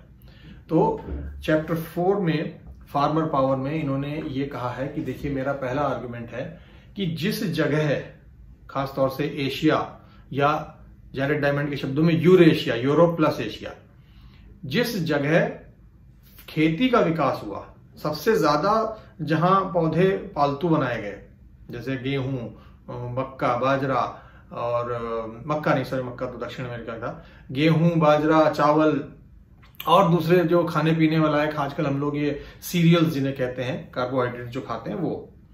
तो जहां इनको पालतू बनाया गया, जहां इनकी खेती करना शुरू हुई, सिस्टमैटिक तरीके से प्रोडक्शन बढ़ाया गया, इनका सेटलमेंट बना के प्रोडक्शन किया गया, वहां पे उनको डिस्टिंक्ट एडवांटेज मिल गया उन लोगों के ऊपर जो कि उस समय भी मतलब हंटिंग गैदरिंग में थे इन्वॉल्व। ठीक है, कई सारे आर्गुमेंट हैं। फायदे क्या है खेती के? एक तो सोसाइटी डाइवर्स हो जाती है, मतलब एक गांव में फिर सब किसान ही नहीं होंगे, एक गांव में लोहार भी होंगे, भुर्जी भी होंगे, कोल्हू चलाने वाले लोग भी होंगे, साफ सफाई करने वाले लोग अलग होंगे, ठीक है, मीट का काम करने वाले लोग अलग होंगे, बुनकर लोग अलग होंगे। उनको अपना, जैसे अब आप मान लीजिए कपड़े बुनने हैं तो पूरे दिन का काम है, महीनों लग जाएंगे एक थान निकालने में हाथ से। खेती है तो कोई और आपके लिए प्रोड्यूस कर रहा है, आपने अपनी बनाई, क्या कहते हैं, आपने कपास उगाई, आपने गेहूं उगाने की बजाय कपास से कपड़ा बनाया, उस कपड़े को बेच के आपने खाना लिया। तो farming, organise farming as a scientific process, जिसमें बीज को रिकॉग्नाइज करना कि ये खाने लायक है, फिर उसी बीज को धीरे धीरे जनरेशन बाय जनरेशन बढ़ाते रहना, इंप्रूव करना और अच्छा बना देना। जैसे एक जमाने में गेहूं की खेती मैं 5 फुट 8 इंच का हूं, मेरे यहां तक आती थी गेहूं, वो घटते घटते इतनी रह गई। अब गेहूं देखो तो इतना ही रह गया, मतलब जितना मेरा हाथ है इतना रह गया। इतने में गेहूं की बाली आ जाती, सब हो जाता है, भूसा रहता ही नहीं उसमें अब। तो ये जो टेक्नोलॉजिकल डेवलपमेंट है, जो जनरेशन बाय जनरेशन, सबसे पहली बात तो यही कि कौन सी चीज खाने लायक है। जरा इमेजिन करिए ऐसे लोग जो कि crescent, Mediterranean crescent, Italy, Anatolia, Syria, Lebanon का जो क्षेत्र है, मॉडर्न साइंस ये कहती है कि वहां सबसे पहले गेहूं की खेती शुरू हुई। क्यों? क्योंकि वहां सबसे पुराने अवशेष मिले हैं अभी तक। कार्बन डेटिंग से सबसे पुराने अवशेष 8500 साल पहले के वहीं से मिले हैं। तो सोचिए आप, इमेजिन करिए कि एक झुंड, ग्रुप ऑफ पीपल लाइक 50-60 लोग, 10 लोग, 20 लोग, इन्होंने एक जगह गेहूं उगता देखा बड़ा बड़ा, इन्होंने उसकी बाली तोड़ी और उसको चबाया तो उन्हें बड़ा मीठा मीठा सा लगा। सूखा गेहूं मिला तो उन्होंने कहा यार ये तो बहुत ही अच्छी बात है, ये तो मजा आ गया। अब ये सोचिए, अब हम और आप थोड़ा सा, मैं अपने लेवल पे भी एक थोड़ा सा एक्सपेरिमेंट करता हूं, कैसे किया होगा, शुरुआत कैसे हुई होगी एग्रीकल्चर की। नेचुरली गेहूं उग गया, उसकी कुछ गेहूं की बालियां बहुत मीठी थी, उनको खाने में मजा आया, लोगों को लगा यार ये और खाने को कैसे मिलेगा, तो उन्होंने सबसे पहले अच्छा आइडेंटिफाई करना शुरू किया कि ये प्लांट जो हैं, इनकी बाली, इनका दाना बहुत अच्छा होता है खाने में। आए, गुड़ाई करनी शुरू की, साफ सफाई करनी शुरू की, दूसरे खरपतवारों को हटाया, सिर्फ गेहूं को उगने का जगह दिया कि भाई इस जगह हम आते जाते, ये नहीं कि वहां बैठ के, सिर्फ आ जाके कि भाई इसी पौधे को उगने देंगे, बाकियों को नहीं उगने देंगे। 1-2-3 महीने में वो बढ़िया एकदम फसल बन के तैयार हो गई। आप उनको लगा हाँ यार ये तरीका सही है, अगर मैं सिर्फ इसी एक पौधे पे फोकस करूंगा तो मुझे बहुत बढ़िया मिल जाएगा। इसी टेक्नोलॉजी, ये टेक्नोलॉजी है, एक बहुत बड़ा टेक्निकल स्टेप है कि आपने वीडिंग करी और वीडिंग करके सिर्फ उसी पौधे को फोकस किया कि यही उगना चाहिए। आपने कहा अच्छा ऐसा है तो मैं क्यों ना पूरा जमीन साफ कर दूं है और उसको बढ़िया खोद खाद के हल्का सा उसमें दाने इकट्ठा कर रखे हैं वो डाल दूं। तो आपने देखा कि अच्छा अगर मैं सिर्फ ये करता हूं पूरी जमीन साफ करके तो यही उगता है और उसके बाद मुझे ये ज्यादा मात्रा में मिले खाने को। दिमाग सनका। लेकिन ये चीज अगर आप आज लगा के छोड़ जाओ 2 महीने का टाइम चाहिए तब तक क्या खाओगे। तो हंटिंग गैदरिंग बंद नहीं हुई। मेरा मानना यह है कि कहीं ना कहीं किसी को जिम्मेदारी दे दी जाती होगी कि आज को तुम देखोगे इसको, तब तक हम तुम्हारा खाना जुगाड़ कर लेंगे लेकिन तुम देखोगे इसे। ऐसे अगर 20 लोग हैं तो बारी बारी सबने वो छोटा सा खेत जो है उसको दिया। पानी की आवश्यकता उसे है ये भी जानना एक टेक्निकल स्टेप है कि यार इसे पानी की आवश्यकता है। पानी उठा के अंजुली में भर के या किसी चीज में ला के उसके ऊपर डालना भी एक स्टेप है। ये सब टेक्निकल एडवांसमेंट है ये जानने के लिए कि किसी पौधे को बढ़ाने के लिए क्या चाहिए। फिर मेंटल लेवल पे सोसाइटी एक साथ ऐसा सोचे कि किसी एक की जिम्मेदारी है कि दूसरे पशु इसे न खाएं हमारे खेत को, तो उसके लिए किसी एक का भरण पोषण हम देखेंगे, उसका काम है इसको संभाल के रखना। एक जनरेशन गेहूं की निकली, 10 किलो 20 किलो मान लो पैदा हुआ, सबने मिलकर खाया, उनको उस प्रोसेस में भरोसा हुआ। उन्हें लगा अगर इस प्रोसेस को रिपीट कर सकते हैं तो हमारे पास खाने की, अगर मान लीजिए 10 किलो गेहूं है और 20 लोग हैं तो आप ये सोचो आटा वाटा नहीं, गेहूं को उबाल के खा लिया उन्होंने, उनका पेट भर गया। जाके कहीं किसी को मारना काटना नहीं है, कोई शिकार नहीं करना है, कोई खतरा मोल नहीं लेना है। कितना एडवांटेज है नहीं। लोगों ने कहा अच्छा कल से, अब अभी तक सिर्फ एक आदमी बैठा था, 5 ऐसे खेत बनाओ, 5 लोग जो है निगरानी करेंगे, उनमें उगाया जाएगा, ठीक है, और बाकी लोग हम तुम्हारे खाने की जिम्मेदारी हमारी, तुम इसकी निगरानी करो खेत की। उन 5 लोगों को दूसरों ने भरण पोषण दिया, उन्होंने खेत की निगरानी करी, वीडिंग करी, ये किया, पानी दिया, सब माइंड इट, हर एक स्टेप को ध्यान से। इसमें ये नहीं कि एक बार मुंह होगा, बार बार फेल हुए होंगे लेकिन फिर भी अटेम्प्ट किया होगा। करते करते करते जब उन्हें लगा कि एक प्रोसेस डेवलप हो गया, ये करेंगे तो 3 महीने 2 महीने में हमें, या जितने भी टाइम में हमें एक फसल मिल जाएगी। वहां से फार्मिंग की शुरुआत हुई होगी। पता नहीं कितनी बार बीज खराब निकल गया होगा, कड़वा निकल गया होगा, उसमें से अच्छे बीजों को चुन के उन्हीं को रोपना कि सारी फसल खाने लायक हो। फार्मिंग, एग्रीकल्चर एक रेवोल्यूशन की तरह, एक साइंटिफिक रेवोल्यूशन की तरह मानवों के अंदर आया और उसने हमको एक जगह स्थिर होने का मौका दिया, ताकि हम एक कुनबा बना सकें, एक व्यवस्था तैयार कर सकें। और यही आर्गुमेंट इसमें जैरेड डायमंड देते हैं कि जिस जगह यह पहले हुआ उसके पास बाकियों से बहुत ज्यादा आगे लीप फ्रॉग, मतलब छलांग ले ली उसने टेक्नोलॉजिकल एडवांसमेंट में। दूसरे लोग आए, उन्होंने देखा ये क्या हुआ, वो खा रहे हैं, उन्होंने छीन झपट करने की कोशिश करी तो उन्हें मार के भगाया गया कि ना तुम अपना खेत बनाओ, हम तुम्हें सिखा देंगे लेकिन खेती अपने आप करो तुम। इस तरीके से धीरे धीरे स्टेप बाय स्टेप प्रोसेस बनता गया। इकोनॉमिक्स के लेन देन का बनना शुरू हुआ होगा कि भाई ठीक है, इतना मुट्ठी भर गेहूं हमारा और तुम्हारी तरफ से एक हिरन की टांग या जो भी हम मान लो, हम एक्सचेंज कर सकते हैं इसको। आप इस सोच सकते हैं मतलब कि इसी तरीके से कुछ रहा होगा। मेडिसिन इंप्रूव हुई, जब खाने की जगह हो गई तो लोगों को नॉलेज मिलने लगी कि अगर कोई हाथ टूट जाए, पैर टूट जाए तो इसको कैसे। जब दिमाग को हर वक्त खाने की चिंता नहीं सताएगी तो दिमाग और भी चलता है। ये तो आज भी सत्य है। जो आदमी हैंड टू माउथ है वो कुछ नहीं कर पाता बेचारा, है ना। तो मेडिसिन इंप्रूव हुई, गवर्नमेंट ब्यूरोक्रेसी बनने की शुरुआत यहीं से हुई होगी। फार्मिंग में सिर्फ गेहूं और सीरियल नहीं है, फार्मिंग में बहुत कुछ आ जाता है। फार्मिंग में जानवर भी आ जाते हैं, फल भी आ जाते हैं, सब कुछ फार्मिंग के अंदर आ जाता है। ये एक बहुत बड़ा साइंटिफिक रेवोल्यूशन रहा होगा। लोगों ने थोड़ा थोड़ा करके इसको किया। सौभाग्यशाली लोग वो होंगे जिन्होंने इसे पहले क्रैक किया। साइंटिस्ट लोगों का मत है कि क्रिसेंट में, इंडिया में, चाइना, इंडिया में तो उन्होंने बहुत बाद में कहा है बाजरे वगैरह की खेती यहां शुरू हुई है, लेकिन ऐसी जगहों पे कुछ कुछ सेंटर्स में पूरी दुनिया में खेती शुरू हुई और उसके बाद वहां से वो इधर से उधर गई और वो जाने में भी बहुत समय लगा। 8500 साल पहले मेडिटेरेनियन क्रिसेंट में, शाम जिसे कहते हैं, सीरिया में गेहूं की खेती शुरू हुई, लेकिन वो गेहूं जर्मनी तक पहुंचते पहुंचते 5000 साल लग गए वहां तक जाने में। मतलब गेहूं की खेती जर्मनी में 3000 साल पहले शुरू हुई, भारत में 4000 साल पहले शुरू हुई, according to the carbon dating. हो सकता है पहले शुरू हुई, डेट्स कभी बदल सकती है, लेकिन आर्ग्यूमेंट यह है कि कहीं से कहीं टेक्नोलॉजी ट्रांसफर होने में बहुत समय लगता है। ऑस्ट्रेलिया, अफ्रीका और अमेरिकी, दोनों अमेरिकी महाद्वीप, इन दोनों का जो सबसे बड़ा दुर्भाग्य रहा कि इनके पास ऐसा पौधे कम थे जिनको डोमेस्टिकेट किया जा सकता था।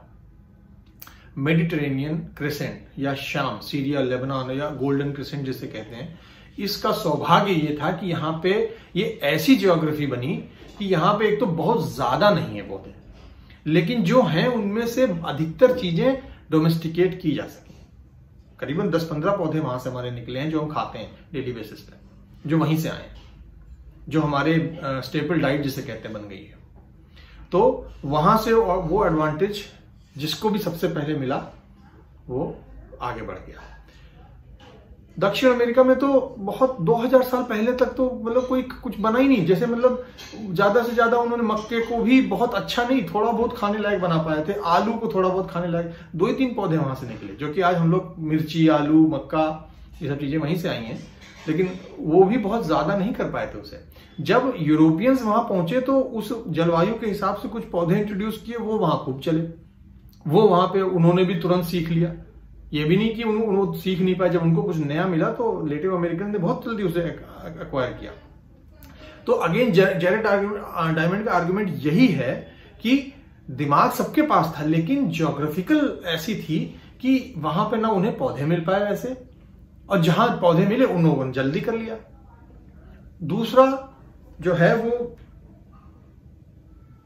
एक डिसएडवांटेज भी है फार्मिंग का, और वो ये कि फार्मिंग से हेल्थ खराब होती है, लाइफ स्पैन घट गया, डिजीजेस बढ़ गई, people living in close proximity गंदगी फैला रहे हैं, क्योंकि वो भी अभी मालूम नहीं है कि आप अपने मलमूत्र को जो त्यागें वो उतना थोड़ा सा दूर रखें, अपने आसपास न रखें, या खाने में सड़ गया है या कुछ है। जब एक इकट्ठा होने लग गए लोग तो डिजीज फैलना शुरू हुआ। कोई एक दूर से बीमारी लेके आया किसी जानवर से, पूरा गांव निपट गया उसमें। फार्मिंग का ये डिसएडवांटेज भी आया, लेकिन जो मेजर एडवांटेज हमें मिला वो डिसएडवांटेज से कहीं ज्यादा था, वरना आज हम लोग कोई चिंता ना होता। एडवांटेज फार्मिंग का इतना ज्यादा मिला। अनफॉर्चुनेटली दक्षिण अमेरिका, उत्तरी अमेरिका, अफ्रीका और इधर आपका पॉलिनेशिया और ऑस्ट्रेलिया में फार्मिंग या तो पनप ही नहीं पाई, क्योंकि वहां पे ज्योग्राफी ऐसी थी कि कोई ऐसा पौधा ही नहीं था वहां पे, या फिर इतनी लेट पनपी कि जो बाकी लोग थे, भारत, चीन और इधर यूरोप, ये बहुत आगे निकल चुके थे तब तक। और जब ये वहां पहुंचे तो वो बेचारे बहुत पीछे उनको मिले और वो खत्म हो गए। खत्म तो नहीं हुए, लेकिन डिसएडवांटेजेस तो रहे ही। वो बहुत लंबा रिव्यू होने वाला है। दिलचस्प किताब है, क्या करें भाई, एक एक चैप्टर को मतलब समझना समझाना। मुझे तो बहुत मजा आ रहा है पहली बार कि एक एक चैप्टर को मैं इतना डिटेल में समझा रहा हूँ। मुझे तो इसी में बड़ी खुशी मिल रही है। जो भी यहाँ तक पहुंच गया है भाई, बहुत बहुत धन्यवाद आपका कि आपने मेरी आवाज यहाँ तक सुन ली। अगर मैं और भी अगर इंटरेस्टेड है तो पूरी किताब को सुनिए बैठ के। बहुत मजेदार किताब है। मतलब मेरे लिए तो मैं क्या ही बोलूं, मेरे लिए तो एंटरटेनमेंट भी है, इंफोटेनमेंट भी है, ज्ञान भी है, सब कुछ है ना। Chapter 5 haves and have nots of history. Chapter 4 का ही कंटिन्यूएशन है, मैं इसमें सीधे से बताता हूं। कुछ लोगों के पास इम्यूनिटी है, कुछ लोगों के पास टेक्नोलॉजी होती है, कुछ लोगों के पास जमीन होती है, कुछ लोगों के पास समय होता है। ऐसे ही है, क्या करें। इसमें किसी की बुद्धि, किसी की जात, किसी के रंग, किसी का कोई भी चीज, कोई ऊंचा लंबा छोटा मोटा, कोई फर्क नहीं पड़ता है। अवस्था है। अगर उसी अवस्था में वहां पे कोई और लोग होते तो वो भी वैसा ही करते जैसा कि अब जो सक्सेसफुल लोग हैं वहां के उन्होंने किया। पूरे चैप्टर का सार यही है।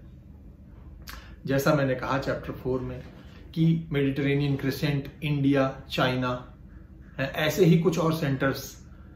एक सालोन एरिया है अफ्रीका का, जहां पे खेती अपने आप उपजी, अपने आप ही खेती के लिए पौधे, मुनाफिक पौधे मिल गए उन्हें, जिनका म्यूटेशन कर करके लोगों ने खेती डेवलप करी, उनको बढ़ाना शुरू किया। सब जगह ऐसा नहीं हुआ है। बहुत से कारण हैं। ज्योग्राफी एक कारण है, पॉपुलेशन डेंसिटी एक कारण है। भारत में पॉपुलेशन इतनी ज्यादा थी, चीन में पॉपुलेशन इतनी ज्यादा थी कि टेक्नोलॉजी वाइज हम लोग जो है वो बाकियों से ज्यादा निकल गए आगे। जब उतनी संख्या में लोग होते हैं इकट्ठे तो वो दिमाग लगाते हैं, हाँ ऐसे नहीं ऐसे कर लेते, ये काम नहीं ये काम कर लेते, कंपटीशन बढ़ जाता है। ये भी एक रीजन था। डिस्टेंस एडवांटेज होता है। जैसे कि एशिया का जो सबसे बड़ा एडवांटेज है वो ये कि एशिया एक एकत्रित महाद्वीप है और एशिया में इधर से उधर जाने के लिए बहुत ज्यादा मतलब ऐसा विषम नहीं है। जैसे अफ्रीका में, उत्तरी और दक्षिणी अफ्रीका में एक बहुत बड़ा अंतर आ जाता है, जंगल से लेके और सहारा डेजर्ट से लेके बहुत कुछ है। मतलब क्रॉस करने में ही आदमी करेगा ही नहीं, एक बार कर गया तो कर गया, दोबारा नहीं करेंगे वो। यही हाल दक्षिण अमेरिका और उत्तरी अमेरिका का भी है। या तो इतना ठंडा है, या इतने दुर्गम पहाड़ हैं, या इतना बड़ा डेजर्ट है कि क्रॉस ही नहीं कर पा रहे हैं लोग। और एक बार कर गए तो वापस टू एंड फ्रो नहीं हो पा रहा है। टू एंड फ्रो ना होने की वजह से जो भी डेवलपमेंट हो रही है वो पहुंच नहीं पाती है। जैसे भारत में अगर कोई पौधा है या मेडिटेरेनियन क्रिसेंट में कोई पौधा उपजाया गया तो 500-600 साल में धीरे धीरे ट्रैवल करते करते भारत तक पहुंच गया। भारत से कोई चीज, अगर कोई टेक्नोलॉजी विकसित हुई या कोई पौधा विकसित हुआ, धीरे धीरे अगर वो उगाया जा सकता है तो वहां तक पहुंच गया। क्यों? क्योंकि कॉन्टिन्यूअस एक टू एंड फ्रो बन जाता है। बाकी दोनों कॉन्टिनेंट्स पे हो नहीं रहा था। और इसका रीजन जेरेड डायमंड कहते हैं ज्योग्राफी है। वो अवस्था उन विचारों की थी कि वो एक बार क्रॉस कर गया तो जैसे पॉलिनेशिया में द्वीप है, मान लीजिए 500 मील दूर कोई द्वीप है, 100 लोग छोटे जहाजों में निकले और उसमें से 50 पहुंचे, तो इतना रिस्क लेके वापस थोड़ी नहीं जाएंगे। वो वहीं रह गए तो वो अलग हो गए, उनकी टेक्नोलॉजी खत्म हो गई। उन्हें चप्पू बनाने आते तो उन्होंने वहां छोड़ दिया चप्पू बनाना, उन्होंने उनकी नाव छोटी हो गई है। उन्होंने खेती जो आती थी भूल गए करना, क्योंकि इंसेंटिव ही नहीं कोई टू एंड फ्रो। जैसे इंटरनेट है, इधर से उधर हो रहा है, इसलिए सब जानते हैं। अगर ये बंद हो जाए तो अचानक से आप कहोगे यहाँ तो कुछ नहीं, आप अपने भी कुएं के मेढक बन के रह जाओगे। अनफॉर्चुनेटली जो भारत और चीन जैसे देशों के साथ हुआ बाद में कि अपने में बन के रह गए। जब दूसरे बाहर से आते थे तब हमें लगता था अरे यार ये टेक्नोलॉजी क्या है, ये क्या आया। जब अंग्रेज को ने पहली बार माचिस जला के दिखाई यहाँ, तो यहाँ सब लोग हम भौचक्के रह गए कि यार ये तो क्या जेब में आग लिए घूम रहा, बताओ आपने। तो ये एक ऐसी चीज थी हिस्ट्री के हैव्स एंड हैव नॉट्स पे, जिसमें सिर्फ दशा और उनके भाग्य के ऊपर था निर्भर कि भैया आप जहां फंस गए हो वहां पे जो मिल रहा है उसके हिसाब से आप काम कर रहे हो। ऐसा नहीं है कि अगर आपको कहीं और से कोई टेक्नोलॉजी मिलेगी तो आप उसे एक्सेप्ट नहीं कर पाओगे, बड़े आसानी से कर लोगे, लेकिन आप खुद बना पाओगे या नहीं ये आपकी अवस्था पे डिपेंड करता है। आप जहां फंसे हुए हो उसके ऊपर डिपेंड करता है। और इसका मॉडर्न एग्जाम्पल ये है कि बहुत से वैज्ञानिक उन देशों से निकलकर दूसरे देशों में चले जाते हैं जहां पे उस तरीके के सुविधाएं मिलती, तो वो वैज्ञानिक आविष्कार कर लेते हैं। दूसरी जगह नहीं कर पाते क्योंकि वो अवस्था ही नहीं हो, है ना। तो ये आर्ग्यूमेंट इस चैप्टर का है, चैप्टर 5 का, जो कि मेरे हिसाब से बिल्कुल ठीक आर्ग्यूमेंट है। और इसी के साथ चैप्टर 5 खत्म। चैप्टर 6 में, चैप्टर 6 टू फार्म और नॉट टू फार्म। ऑथर का आर्ग्यूमेंट तर्क है कि ऐसा क्यों होता है कि कोई चीज कहीं पनपी तो उसी समय पे पनपी, पहले क्यों नहीं पनपी, और जो दूसरी जगह उसी के बगल में थी तो इतनी लेट क्यों हुई वहां पे। मतलब जो चीज जब हुई तभी क्यों हुई, 8500 साल पहले ही क्यों हमें अवशेष मिल रहे हैं, हमें 20,000 साल पहले, 1 लाख साल पहले पुराने अवशेष क्यों नहीं मिल रहे हैं। दक्षिण अमेरिका में 2000 साल पुराने पहले फार्मिंग के हैं, उससे पहले क्यों नहीं हुए। जो चीज जहां जब हुई वहां हुई ही क्यों। तो क्वेश्चन ये है कि टू फार्म और नॉट टू फार्म, मतलब ये कि जब इंसान वही है, उसकी मेंटल कैपेसिटी वही है, तो ये डिसीजन कैसे लेती है सोसाइटी कि हमें फार्मिंग करनी है या नहीं करनी है। उसके ऊपर बहुत ज्यादा डिपेंड करता है कि वो किस लोकेशन पे है। जैसा मैंने बताया कि अगर आप एक ऐसी जगह हैं जहां पे, मान लीजिए मैं एक ऐसी जगह से चला जहां से मुझे कुछ खेती का सामान मिला, लेकिन मैंने एक बड़ा दुर्गम पहाड़ पार करके एक जगह बढ़िया सी गोल घाटी में उतरे, वहां मुझे लगा यार बहुत बढ़िया यार, ये तो बहुत अच्छा सब कुछ है, यहाँ पे जंगल है, वन है और फलाना ढिमकाना, सेफ्टी है, चारों तरफ पहाड़ है, कोई आएगा भी नहीं, यहां सेटल हुआ जा सकता है। साथ में बीज लाए थे, खेती करनी शुरू की, नहीं हुई, कोई बात नहीं, हम वापस हंटिंग गैदरिंग करके अपना खर्चा पानी चलाया, कंदमूल फल निकाले, जानवरों को मारा, ये वो किया। एक जानवर वहां मिल गया जिसको पालतू बनाने की कोशिश करी, वो बन गया, लेकिन हमारी खेती नहीं चल रही है। हुआ ये कि आपके बाद तीसरी चौथी जनरेशन तक आते आते खेती तो करना गया भूल, उस जानवर को बड़ा करना आपको आ गया। क्यों? क्योंकि आप जब वो डिस्टेंस ट्रैवल किए, एक तो दुर्गम डिस्टेंस आप क्रॉस करके आए, वापस नहीं जा सके, और बीज लाने के लिए नहीं जा सके, नए टेक्नोलॉजिकल इंप्रूवमेंट्स के लिए आप नहीं जा सके। अब आपने यहां के हिसाब से अपने आप को ढालना शुरू किया, आपने नॉलेज इस्तेमाल करी, वो नॉलेज इस्तेमाल करी जो वहां के लिए एप्लीकेबल थी। एक जानवर को डोमेस्टिकेट कर लिया, पालतू बना लिया, अब वो आपका चारा भी है, वो आपको दूध भी देता है, वो फलाना, उसको खाना भी मिल जाता है, उससे आपको सब कुछ हो रहा है। तो लोकेशन का डिस्टेंस बहुत इंपॉर्टेंट है स्प्रेडिंग ऑफ फार्मिंग में। कहने का मतलब, जैसा मेरा पहला आर्ग्यूमेंट था कि 8500 साल पहले कहीं पे गेहूं उगाना शुरू हुआ, तो कहीं वहीं गेहूं 2000 साल पहले क्यों हुआ। गेहूं आज नॉर्थ अमेरिका में उगता है, लेकिन वो अभी जब ये यूरोपियन पहुंचे तब उगना शुरू हुआ, क्योंकि ये गेहूं लेट पहुंचे तब उगना शुरू हुआ, वहां था ही नहीं गेहूं। ऐसे ही ऑस्ट्रेलिया में गेहूं नहीं उगता है, आज भी तुम नहीं उगा पाओगे। पूरे अफ्रीका महाद्वीप में बहुत कुछ जगह आप गेहूं उगा सकते हो, सब जगह नहीं उगा सकते हो, लेकिन मेडिटेरेनियन में उगा हुआ गेहूं भारत में उगता है, यूक्रेन में उगता है। क्यों? क्योंकि अगर मान लीजिए मेडिटेरेनियन ने उसे क्रैक किया, एक बीज की वैरायटी निकाली, भारत तक आई, वो अगर वो नष्ट भी हो गई तो दोबारा वो ट्रेड रूट जिंदा है, वो ट्रेडिंग चल रही है टू एंड फ्रो। तो हमारे पास मिक्सचर मिलता चला गया, हमारे पास सिमिलर टेक्नोलॉजी आती गई। लेकिन बाकी उपमहाद्वीप इतने दूर हैं, इतने दुर्गम थे जाने के लिए कि उनको क्रॉस करके वो टेक्नोलॉजी और बीज और ये सब बार बार पहुंचा पाना बहुत मुश्किल होता था। तो लोकेशन, और लोकेशन के बाद मान लीजिए 400 साल बाद कोई वहां पहुंचा भी, तो जो वहां नेटिव थे वो भूल चुके थे कि हम ये भी करते थे कभी, और यहां पे आके जो है बात आ जाती है कि टू फार्म और नॉट टू फार्म। समझ में आ गया होगा मेरे हिसाब से। मैंने कोशिश की है जो ये बताने की कि इन्होंने आर्गुमेंट दिया इसमें। सर्दी बहुत ज्यादा है, मुझे जैकेट पहननी पड़ गई, सिर्फ हाफ स्वेटर में काम नहीं चल रहा था मेरा। तो चैप्टर 7 पे आते हैं, how to make an almond, बादाम कैसे बनाएं। कैची सा नाम इन्होंने चैप्टर का दिया है, और इसके पीछे ये रीजन है कि बादाम एक बहुत ही पॉइजनस विषैला पौधा होता है, उसका बीज तो और भी ज्यादा पॉइजनस है।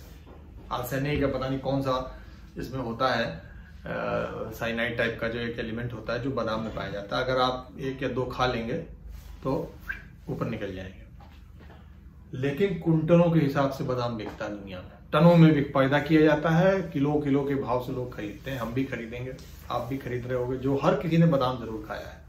तो कैसे ये हुआ कि एक इतना विषैला पौधा हमारे लिए वो इतना पॉपुलर हो गया, उसकी इतनी वैरायटी मस्त निकाल ली गई कि हर लोग उसे चाय नाश्ते की तरह खाते हैं, मतलब बैठ के रोस्ट करके नमकीन खा लिया, कुछ कर लिया, कोई ड्रिंक्स के साथ ले रहा हो, कहीं ले रहा, ऐसा कैसे हुआ। तो यहां पे जेरेड डायमंड ये समझा रहे हैं, मतलब पूरे उसमें, कि कैसे किसी एक ने कभी कहीं पे कोई एक बादाम कहीं अच्छा निकल गया होगा, उसको चखा तो उसमें वो मरा नहीं, बेचारा जिंदा रह गया, उसने उस बीज को प्रिजर्व किया, बार बार उसके जैसे और पौधे लगाए, उनमें टेस्टिंग करी कि ये कैसा है कैसा नहीं है, एक ही तरीके के बीज को बार बार। अच्छा, बादाम का पौधा फल देने में बहुत टाइम लेता है, इतनी जल्दी नहीं हो पाता है। तो ऐसे में किसी एक पौधे को लगातार लगाए रहना और फिर उससे 10-10 साल का वेट पीरियड के बाद आप उससे नए नए जनरेशन तैयार करना, ये बहुत बड़ी बात है। इसको करने के लिए जिन लोगों ने बलिदान दिया होगा अपना, जिन लोगों ने समय बिताया होगा, ये जान लीजिए उन्होंने हमें सब कुछ खाने का दिया, उन्होंने हमें प्रोसेस बता दिया कि ऐसे किसी भी चीज को खाने लायक बनाया जा सकता है। जो भी टेक्नोलॉजिकल नॉलेज गेन करी लोगों ने उसमें, उसको प्रिजर्व किया, अपने बच्चों को बताया, दूसरी कम्युनिटी को बताया, आदान प्रदान के दौरान जो और ट्रेडर्स थे उनको बताया, उन्होंने एक दूसरे को आगे बताया, उसको आगे बढ़ाया। ऐसा करते करते मानवों ने बहुत से पौधे अपने लिए खाने लायक बना लिए, और ये सब जगह किया गया। ये सिर्फ बादामों की बात नहीं हो रही है, हर जगह जहां कहीं पे भी फार्मिंग की शुरुआत हुई वहां पे लोगों ने ये किया है। दक्षिण अमेरिका में मिर्ची, जो कि बेचारे पौधे ने अपने लिए अपनी रक्षा करने के लिए अपने आप को कड़वा बनाया, तो वो ऐसे बना खाने लग गए लोग कि लोग उसको स्वाद लेने लग गए उस चीज का। तो ये भी सोचिए आप कि जो पौधे को भी आपने ऐसे इस्तेमाल कर लिया जो उसने पॉइजन अपने लिए बनाया था। उसको पालक, वो हमारे लिए जो है वो विषकारी नहीं है, हम खा लेते हैं पालक हम।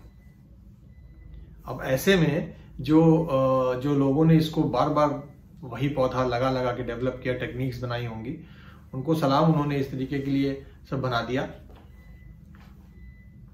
एक और बात इसमें बताना चाहूंगा, ऑथर ने ये इसमें जरूर बताया है कि इंडियन सब कॉन्टिनेंट में ये अधिकतर पौधे मेडिटेरेनियन क्रेसेंट से, शाम, सीरिया, तुर्की और इधर के इराक वाले इलाके से आए हैं, ये इन्होंने बताया है। बाद में 1-2 जगह इन्होंने ये कहा है कि हाँ, बार्ली, मकई नहीं, बाजरा, ज्वार, ये सब पौधे हमारे यहाँ के अपने उगाए हुए थे, गेहूं वगैरह उधर से आया था। ये मुझे ढेर विश्वास नहीं होता है, क्योंकि ये सब इस पे डिपेंडेंट है कि कहाँ अवशेष मिले। हमारे यहाँ तो आधे से ज्यादा वही सिविलाइजेशन उसी जगह, मतलब मेरा हरदोई शहर है, पता नहीं होगा 4-5 हजार साल पुराना, उसी जगह पे लगा वापस मकान बनते जा रहे हैं, तो क्या प्रिजर्व रखा जाएगा। बनारस जैसे शहर है वो पता नहीं हजारों सालों से वो एक के ऊपर एक ही बन रहे हैं, तो आप उससे कैसे पता लगा सकते हो क्या यहाँ होता था क्या नहीं।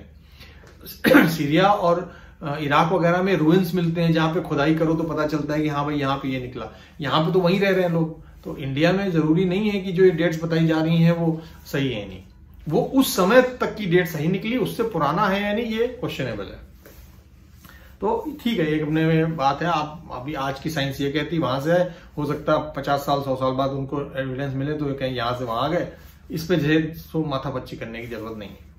बहरहाल मानने वाली बात यह है कि कुछ लोगों ने एक ही पौधे को बार बार लगाया, उसकी अच्छी वैरायटी तैयार करी, वो नॉलेज को बचाए रखा, अपने बच्चों को बताया, आगे लोगों को बताया, दूसरों के साथ ट्रेडिंग करके उन्हें बताया, और उससे एशिया में फार्मिंग आगे बढ़ी।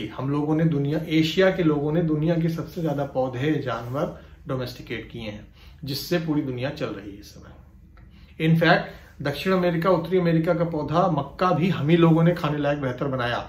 ऑल्दो वो लोग बना ले गए थे, उन्होंने काफी हद तक उसे अपना डोमेस्टिकेशन कर लिया था, लेकिन मोटा मक्का उसमें चारों तरफ दाने भरे हों, ये हमारा काम है।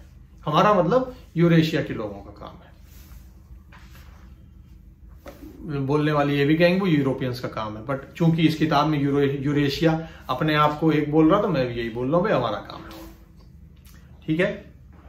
और इसी में बात वही आ जाती है कि फिर कुछ लोग क्यों नहीं डोमेस्टिकेशन कर पाए, कुछ लोग कर पाए। सीधी बात है भाई, ज्योग्राफी वैसी नहीं थी, क्लाइमेट वैसा नहीं था, लोकेशन वैसी नहीं थी, टेक्नोलॉजी का आदान प्रदान वैसा नहीं था कि डोमेस्टिकेशन और उसका प्रोपोगेशन आगे हो पाता। चैप्टर 8, एप्पल्स और Indians.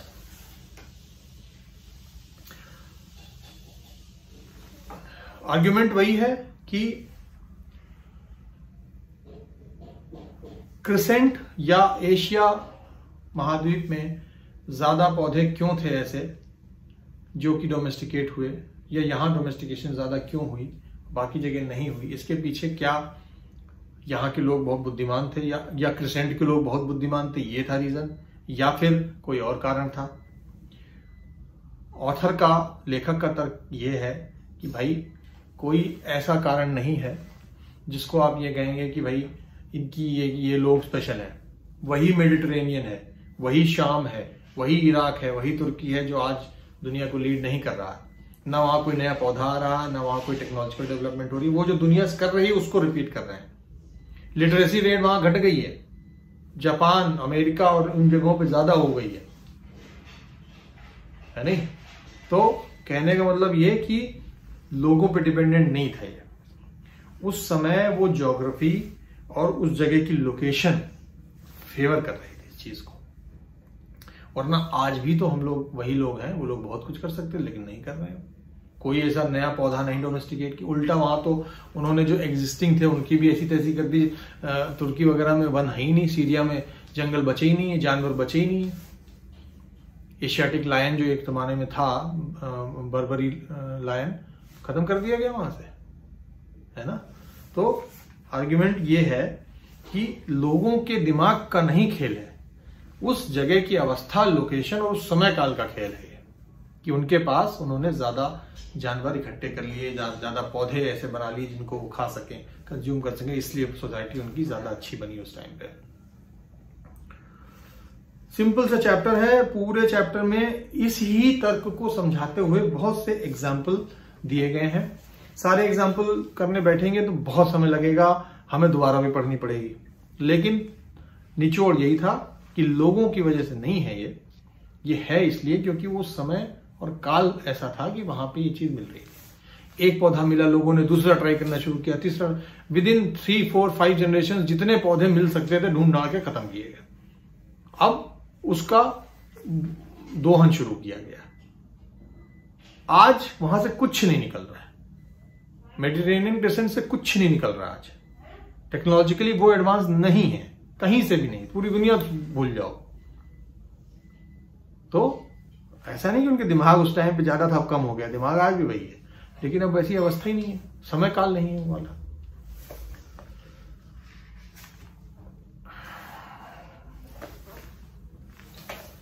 Chapter 9, zebras and unhappy marriages. अब बात आते हैं, पौधे बहुत उगा लिए, जानवरों पर बात करते हैं।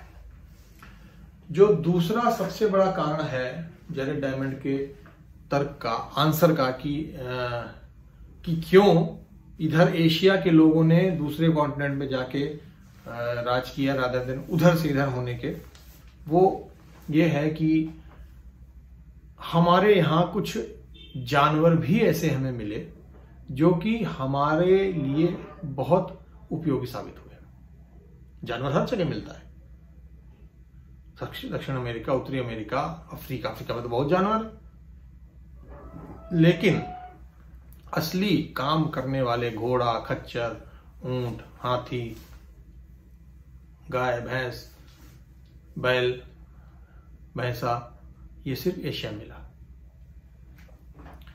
और यहीं पे उन जानवरों को पालतू भी बनाया गया। जब हाथ से खेती करनी शुरू की गई होगी तो कितना मुश्किल रहा होगा कि हाथ से खोद खोद के पौधा लगाना। मुश्किल से एक 12 बाई 12 के कमरे को आप खोद के उसमें पौधा लगा पाते होंगे। उससे ज्यादा आपका औजार ही टूट जाएगा। हाथ से चलाना ही आपका हाथ हो सकता है छिल जाए। और अगर बीघों में खेती करनी है तो सैकड़ों लोग चाहिए होंगे खुदाई करने के लिए, जुताई करने के लिए, पानी भरने के लिए, है। यही काम एक भैंसा, एक घोड़ा, एक बैल महीनों की बजाय हफ्तों में कर देगा। 2 बैलों की जोड़ी 5 बीघे 6 बीघे आप चाहे 3-4 दिन में जोत के खत्म करोगे पूरा। क्यों? क्योंकि वो ताकतवर जी है, बीस्ट ऑफ बर्डन कहे जाते हैं। तो ऐसा क्यों है कि भैंसे और इस तरीके के बीस्ट ऑफ बर्डन ये यहाँ एशिया में इनको बनाया गया अपना पालतू, बाकी जगह नहीं। क्यों अफ्रीका का ज़ीब्रा और दक्षिण अमेरिका का अल्पाका ये बीस्ट ऑफ बर्डन नहीं बन पाए? क्यों ऑस्ट्रेलिया में कोई भी बीस्ट ऑफ बर्डन नहीं था? पहला रीजन ये कि किसी भी जगह के जो बड़े स्तनपायी थे मानवों ने पहले ही मार के खत्म किया। ऑस्ट्रेलिया, दक्षिण अमेरिका, उत्तरी अमेरिका और अफ्रीका में जो बड़े स्तनपायी थे, जाइंट आर्मेडिलो और मेगाथीरियम, बहुत सारे थे, कई सारे गैंडों की वैरायटी थी, भैंसों की वैरायटी थी, सब मार मूर के पहले ही उनमें खा गए उनको। तो उनको आप टेम तो क्या ही करोगे जब कुछ है ही नहीं। ठीक है, एशिया में घोड़े, भैंसे, बैल ऐसे थे जिनको आपने टेम कर लिया। ये इनकी जंगली प्रजातियां आज भी मिलती हैं जिनको आप टेम नहीं कर सकते। वो बिल्कुल भी मतलब वो अपने ऊपर बैठने नहीं देंगे, नकेल नहीं डालने देंगे, लेकिन घोड़ों को टेम किया, लोगों ने बनाया उनको पालतू और उससे उन्होंने माल ढोना और ये सब करना शुरू किया, जिससे हमारे पास ताकत बढ़ी। वही फार्मिंग जो टेक्नोलॉजी के ऊपर टेक्नोलॉजिकल एडवांटेज एक के ऊपर एक ले ओवर होते जा रहे हैं और हमें बेहतरीन आउटपुट मिल रहा है उसकी वजह से। और यही एक रीजन जो बताया जाता है कि हमारा सबसे बड़ा एडवांटेज बना कि हम जब यूरोपीय लोग वहां पहुंचे, दक्षिण अमेरिका पहुंचे, तो वहां पे तो कुछ था ही नहीं। वहां पैदल आदमी दौड़ रहा था, सूचना भेजनी, एक आदमी दौड़ जाता था। ये लोग घोड़े से चलते थे। और माइंड इट, जब उत्तरी अमेरिका के रेड इंडियंस को घोड़े मिले तो विद इन 200-400 ईयर अपाचेज ने अपना साम्राज्य खड़ा कर दिया, एज़टेक्स ने साम्राज्य खड़ा कर दिया अपना। क्यों? क्योंकि सबको एडवांटेज मिलता है। उन्होंने घोड़े मिले, उन्होंने तुरंत उसका इस्तेमाल सीखा और तुरंत उससे इस्तेमाल करना शुरू किया उसका। इसका मतलब दिमाग सबके था, लेकिन अवस्था नहीं थी बेचारों की, ना उनके पास कोई वैसा जानवर। मैं भी जब वो लोग पहली बार वहां पहुंचे थे और वहां पे कुछ लोगों को जिंदा रख देते, कुछ बड़े जानवर, जैसे वैसे वहां पे बफेलो मिलती है, अमेरिकन बफेलो होती है, बाइसन जिसे कहते हैं, पर वो एक बहुत फिनिकी जानवर है, उसको आप पालतू नहीं बना सकते हो। वो बहुत जल्दी डर जाएगा, बहुत जरा सी देर में पता चला बिल्कुल भागने लग गए, स्टैम्पीड कर दिया। जबकि ये जानवर जो हमारे यहाँ है ये ऐसे नहीं है, ये इंसानों को टॉलरेट कर लेते हैं। बैल देखिए कितना बजे से खड़ा रहता है, जब उसको टुक से डंडी मारते तो आगे बढ़ जाता है, फिर मैं रुक जाता हूँ। ये धीरे धीरे जनरेशन बाय जनरेशन किया गया है ना। तो बीट्स ऑफ बर्डन हर जगह नहीं मिल पाए, इसलिए यहां पे थे वहां पे नहीं थे, इसलिए हम यहां के लोगों को एडवांटेज था उनके ऊपर। Chapter 10, spacious skies and tilted axis.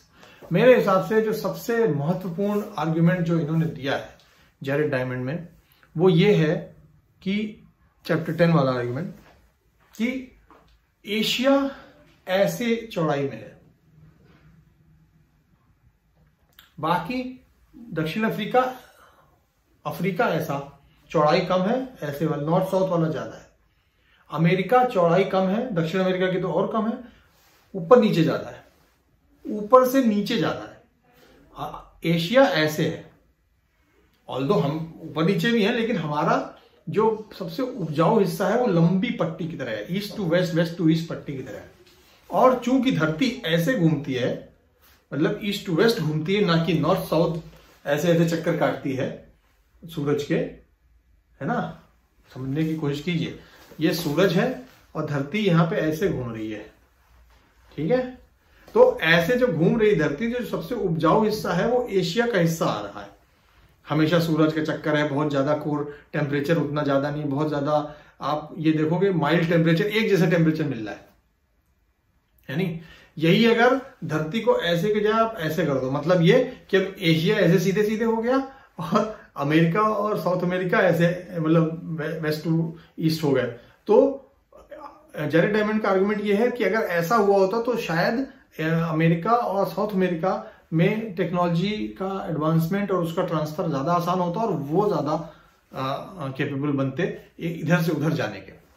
तो tilted axis and open skies वाली बात है। इसमें एक और आर्गुमेंट ये आता है कि एशिया में बैरियर्स हैं, लेकिन ऐसे नहीं कि जिनको बार बार पार ना किया जा सके। मतलब जो शुरुआत 8500 साल पहले जब गेहूं कहीं निकला तो धीरे धीरे यहां बढ़ता चला आया। अब वो बढ़ता चला आया क्यों? क्योंकि बार बार अगर कुछ नष्ट भी हुआ तो फिर से आ गया, फिर वो टू एंड फ्रो चीज बनी रही। यहाँ पे बैरियर इतने बड़े नहीं थे, घोड़े खच्चरों या आप पैदल उससे भी आप इधर से उधर ला सकते थे।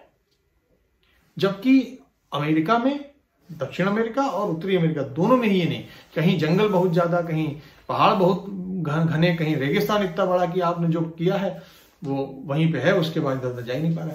एशिया में जो चीज यहां चली दे, उसका तो सीधा सा है कि भाई कोई एक आक्रमणकारी वहां से चला अलेक्जेंडर और चलता चला आ रहा है एशिया में, इस तरफ चलता चला आ रहा है। उसका रीजन यही है क्योंकि चलने लायक जगह है, इसीलिए चलता चला आ रहा है। घोड़े हाथी सब बाद में तोपे पे लेके, और फिर ये सब, चूंकि ये जगह इतनी प्लेन और सपाट है कि आप यहां चल सकते हैं। ये रीजन और रहा कि टेक्नोलॉजी जो कहीं बनती थी वो कहीं और बहुत जल्दी पहुंच जाती थी, भले ही उसके पहुंचने का तरीका कैसा भी हो, लेकिन पहुंच जाती थी। और दूसरी जगह ये आइसोलेटेड थे बिल्कुल। ये खुद भी जो बनाते थे विद इन अमेरिका, एक जगह जो पौधा बनाया गया वो दूसरी जगह नहीं पहुंच पाता था। कहीं बन गया तो गए नहीं, वो उतनी छोटे एरिया में ही है। क्यों?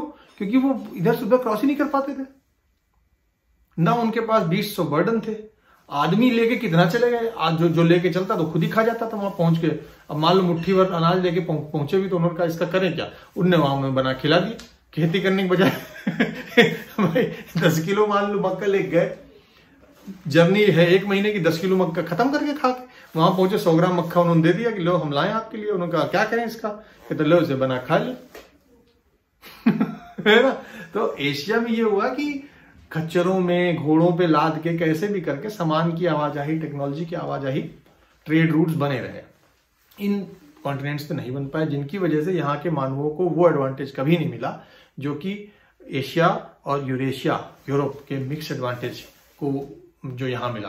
और उसको वो नुकसान उन्हें बाद में भुगतना पड़ा कि जब असभ्य लोग, एशिया के असभ्य लोग वहां पहुंचे तो उन्होंने विध्वंस मचाया। Chapter 11, lethal gift of life stock. Life stock का मतलब समझते हैं? लाइफ स्टॉक मतलब जो हमारे मवेशियों को लाइफ स्टॉक कहा जाता है। पशुधन को लाइफ स्टॉक कहेंगे हिंदी में। बेहतरीन जनवरी की सर्द एकदम बिल्कुल है, कोहरा छाया हुआ है, चाय जरूरी होती है ऐसे में। अगेन ये चाय भी चीन की पैदा हुई, चीनी भारत ने इजाद करी। गन्ना पॉलिनेशिया से भारत की तरफ आया, विस्तार हुआ अंग्रेजों की वजह से, क्योंकि उन्होंने चीन से ट्रेड शुरू की चाय की, हमें चाय की आदत दिलवाई।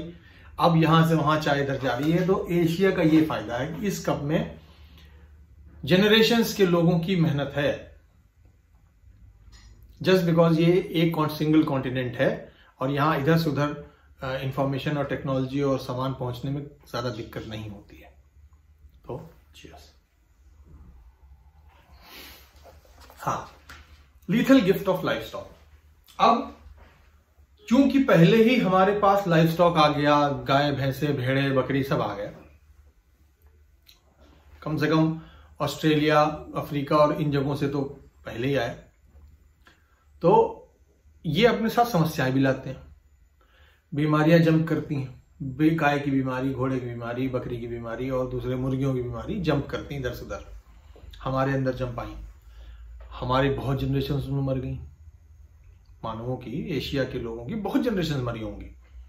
एक साथ बकरी के साथ एक ही कमरे में, एक ही घर के अंदर पूरा परिवार बैठा हुआ है, एक बीमारी जम कर गई रात में, एक म्यूटेट कर गया वायरस, साला निपट गए सब लोग।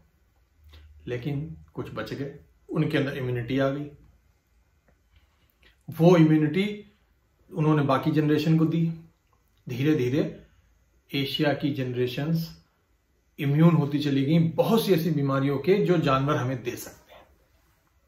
हुआ उसका फायदा हमें ये कि जब हम ये जानवर और वो इम्यूनिटी लेके वहां पहुंचे, हमारे सबसे असभ्य लोग, यूरेशिया के सबसे असभ्य जो हैं वो रिप्रेजेंटेटिव्स थे वाइट्स, क्योंकि इनका रिलीजन खतरनाक, ये जाके मारकाट मचाते हैं रिलीजन के नाम पे, और इनका इंटेंशन खतरनाक, ये ट्रेड करने नहीं आए थे, ये कब्जा करने आए थे। तो जब ये लोग उन लैस जनरेशन्स के कवच अपने ऊपर छाती पे पहने हुए, स्टील का कवच नहीं, जनरेशन्स का कवच है वो, इम्यूनिटी का कवच, और पता नहीं क्या क्या, जब वो पहुंचा वहां अपने जानवरों के साथ, तो वहां के नेटिव अमेरिकन जिनके पास ना तो इस तरीके का कोई एक्सपोजर था जानवरों की बीमारियों वाला, और ना ही उनके पास ऐसे जानवर थे जो कि जिनकी पीठ पर सवारी करके वो दूर दूर तक दौड़ सकते थे, तो बेचारे जब वो इनसे टकराए तो तलवारों के से कटने की बजाय वो पहले ही निपट गए। आज के दिन में ये सो कॉल्ड सिविलाइज्ड गोरे एयरपोर्ट पे चेक करते हैं कि कौन सी सब्जी अंदर लाए हो, हमारा इकोलॉजिकल बैलेंस बिगड़ जाएगा। अबे साले, इकोलॉजिकल बैलेंस तो तुम ही ने बिगाड़ दिया वहां का, तुम ही हो सबसे बड़े सबसे बड़े पैरासाइट तो तुम ही हो उस जगह के, तुम ही ने तो मार दिए। तस्मेनियन टाइगर किसने मार दिया है? किसने मारा भाई? तो आप ही सबसे बड़े पैरासाइट वहां के, आप अपने कवच के साथ पहुंचे और वहां डोडो बर्ड किसने मारी भाई? तो खैर उसमें जाएंगे तो फिर बहुत सी बातें निकल के आती हैं। लेकिन जब यूरेशिया का मानव अमेरिका, दक्षिणी अमेरिका, अफ्रीका पहुंचा तो वो पहले से लैस था, उसकी बंदूक, उसकी तलवारें तो कुछ नहीं थी, वो अपने हथियार अपनी छींक और अपनी सांस में लेके चल रहा था। जब वो फूंकता था, जब वो थूकता था, जब वो छींकता था, जब वो हकता था, मुड़ता था, तो वो कीटाणु फैलाता था। इनके कदम पड़ने से पहले ही बस्तियां साफ हो जाती थी। ये तो खाली बस्तियों के ऊपर राज करने गए थे वहां। तो जो लाइफ स्टॉक ने हमें एडवांटेज दिया और उसका हमने खामियाजा भी भुगता, खामियाजा हम लोग बहुत जनरेशंस खत्म हुई, तब जाके हम लोगों ने आज हम आधी ज्यादा बीमारियों से मरते नहीं हैं। तो वही चीज नुकसानदायक साबित हो गई उनके लिए।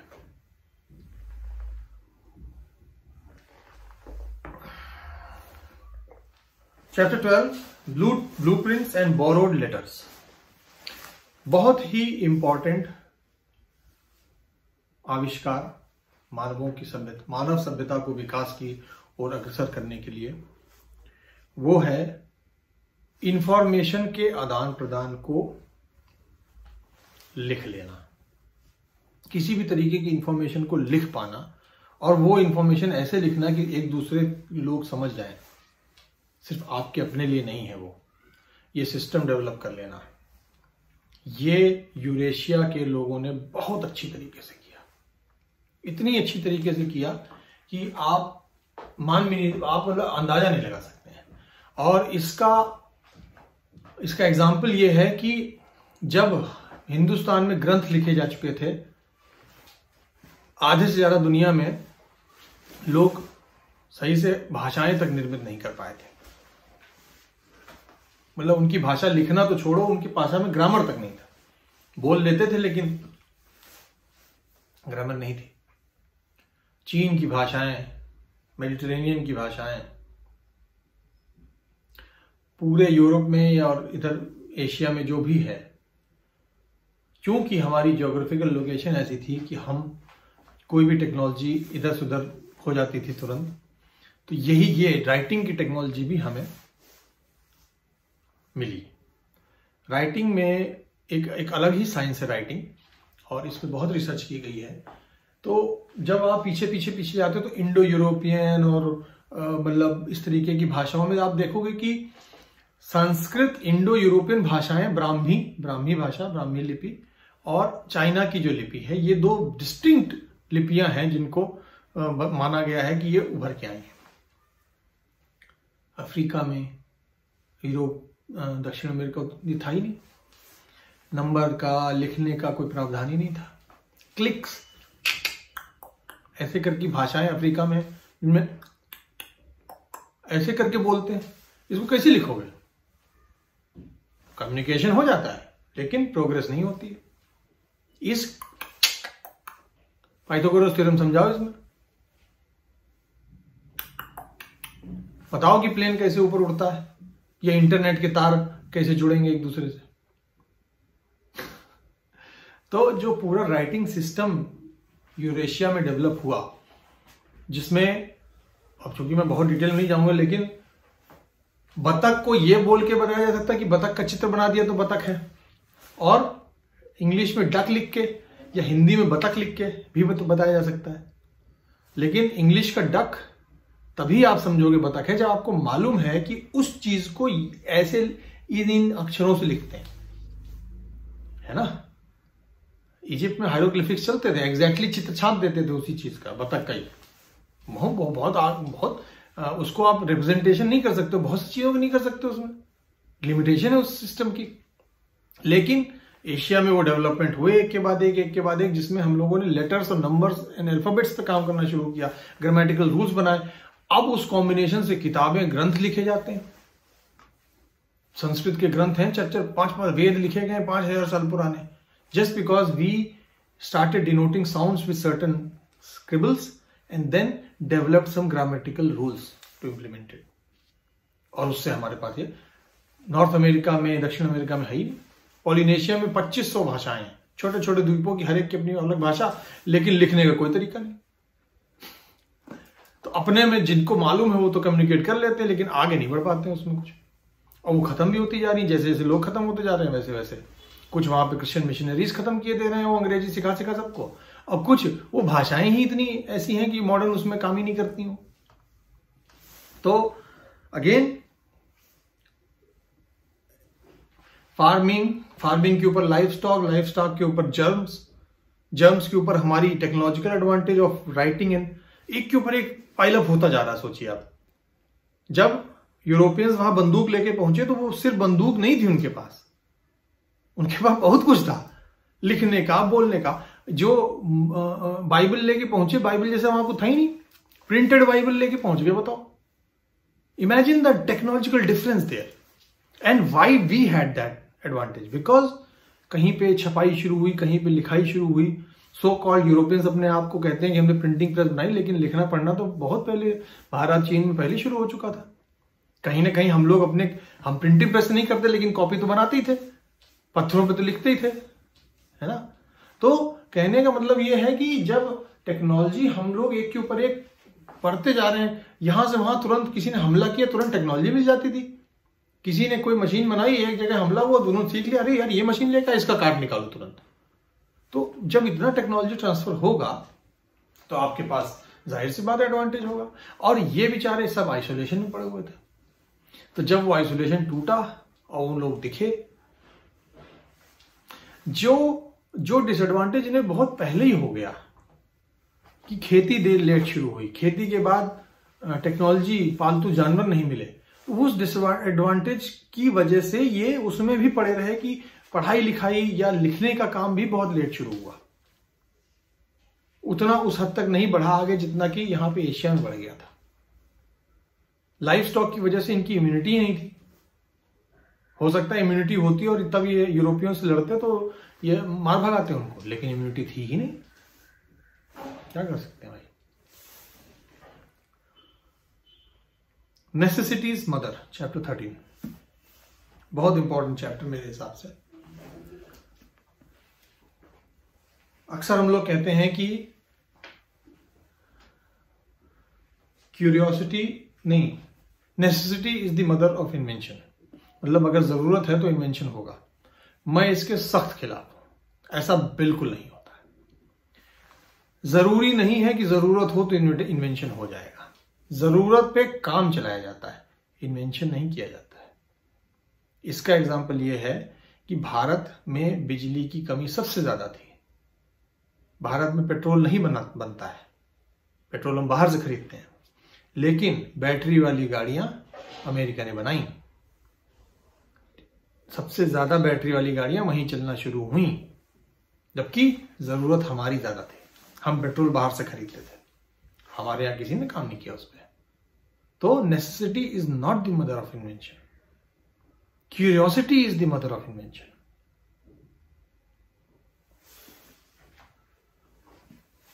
जेम्स वॉट का इंजन, सब लोग कहते हैं जेम्स वॉट ने बनाया, जेम्स वॉट ने बनाया। जेम्स वॉट से पहले 5-6 इंजन बन चुके थे। जेम्स वॉट ने स्टीम इंजन को इंप्रूव किया। ज्यादातर जब भी कोई इन्वेंटर कुछ बनाता है तो उसके समय काल में उसका काम होता ही नहीं है, क्योंकि वो इन्वेंशन इतना कम्बरसम है, इतना बड़ा होगा या इतना वो होगा कि वो एक्चुअल में जो उस समय काल चल रहा होगा उसमें उसका कोई फायदा ही नहीं होगा। गाड़ी को आज के रूप में आने में 300-400 साल लगे होंगे कम से कम। पहली गाड़ी जो बनी थी वो 2 की स्पीड से चलती थी और सिर्फ बहुत अमीर लोगों को, शौकिया लोग ही रखते थे उसे। तो necessity is not the mother of invention, curiosity is. आज भी जहां पे लोग ज्यादा क्यूरियस होते हैं वहां इन्वेंशन ज्यादा होते हैं। इन्वेंशन होने में एआई, जो आज सब एआई चिल्ला रहे हैं, 50 साल से पहले कंप्यूटर का इन्वेंशन हुआ, तब लोगों ने काम करना शुरू कर दिया था। किसी को पता भी नहीं था कि आज 50 साल बाद ये बन पाएगा। इसीलिए भारत और चीन ने एआई पे काम नहीं किया, क्योंकि हम लोग क्यूरियस नहीं हैं। जो लोग क्यूरियस थे उन्होंने तब कंप्यूटर पे काम करना शुरू किया, एआई पे ही काम करना तभी शुरू कर दिया। कंप्यूटर टेक्नोलॉजी बढ़ती रही। जब वो कंप्यूटर टेक्नोलॉजी एआई के एल्गोरिथम्स को मैच करने लायक हो गई, तड़ाक से उनके पास हो गया। Necessity is not the mother of invention, curiosity is. Curiosity हर जगह नहीं हो सकती, सारी सभ्यताएं क्यूरियस नहीं होती। हो सकता है फेजेस में क्यूरियस रहे, फिर वो खत्म हो जाए। जापानी कभी क्यूरियस नहीं थे, लेकिन फिर हो गए तो जापानी। व्हाइट्स क्यूरियस नहीं थे कभी, हमेशा खाने पीने की ही मारकाट मची रहती थी वहां पे। और इतने में जब उनके पास क्यूरियोसिटी आई, लोगों ने माहौल बनना शुरू हुआ, तो उन्होंने नए नए इन्वेंशन करना शुरू किया, नई नॉलेज, नई संकलन करना शुरू किया, दुनिया के ज्ञान अर्जन करना शुरू किया। और उसके बाद आज हम देखते हैं कि सारा इन्वेंशन वेस्ट की तरफ से निकल के आता है। ऑस्ट्रेलिया, अफ्रीका और उत्तरी और दक्षिणी अमेरिका यहाँ पे बहुत पीछे रह गए, क्योंकि उनके पास फार्मिंग, लाइफ स्टॉक और टेक्नोलॉजी में वो पीछे ही थे, ज्योग्राफी और लोकेशन और आइसोलेशन की वजह से। तो जो क्यूरियोसिटी वाला पॉइंट था वो भी सेटिस्फाई नहीं हो पाया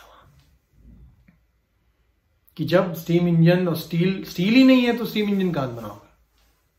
उनके यहां टेक्नोलॉजी है, उनके हिसाब की है, बोन्स की, लकड़ी की टेक्नोलॉजी उन्होंने करी, जैसी है जो दिमाग वो लोग भी लगाते हैं वैसे उन्होंने भी कंस्ट्रक्शन किए हैं।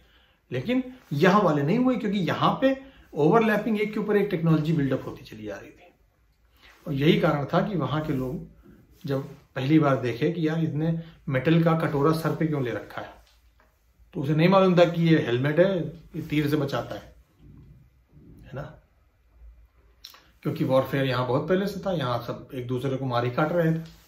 वो लोग भी मार काटते थे, लेकिन स्टोन टूल से, हड्डियों से, लोहे से नहीं था। उनके लोहा उन्होंने डेवलप ही नहीं कर पाए बेचारे। यहां पे डेवलप हुआ है ना, because the horizontal east to west movement of technology in Asia.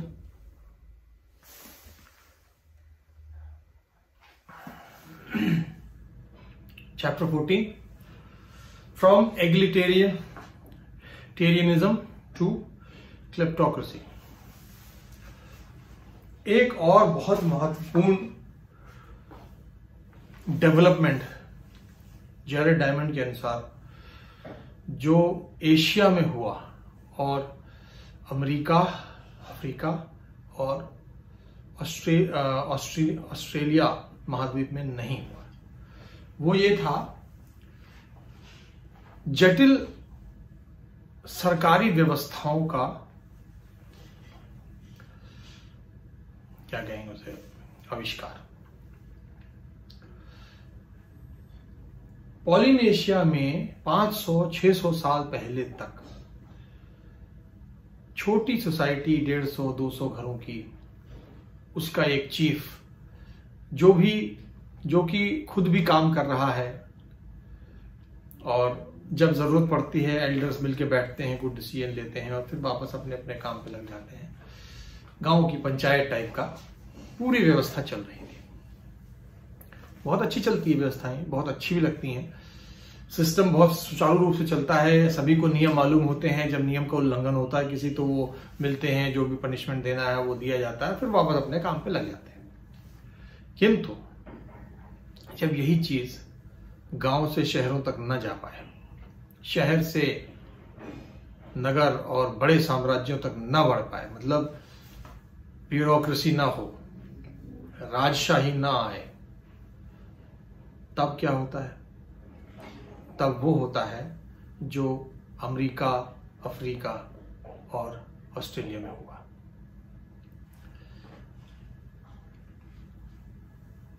जो सैनिक वहां गए थे, स्पेन के या कोलंबस, जो इधर उधर से पता नहीं कहां था, पुर्तगाली था, पता नहीं, हमें तो मालूम ही नहीं, वास्को डी गामा को ही मान लो जो पुर्तगाली था, वहां के राजा से प्रेरणा लेकर यहां आया था। आदेश उसका था, जहाज पुर्तगाल के झंडे पे चल रहा था। इधर अमेरिका में जो रेड इंडियंस थे, कुनबे में रहते थे, चीफ्स होते थे, खुद भी काम कर रहे हैं, लिखित राइटिंग नहीं है, आर्मीज को सपोर्ट भी कर रहे हैं, तो उस लेवल पे हो ही नहीं पाता है, कमांड स्ट्रक्चर नहीं है वैसा,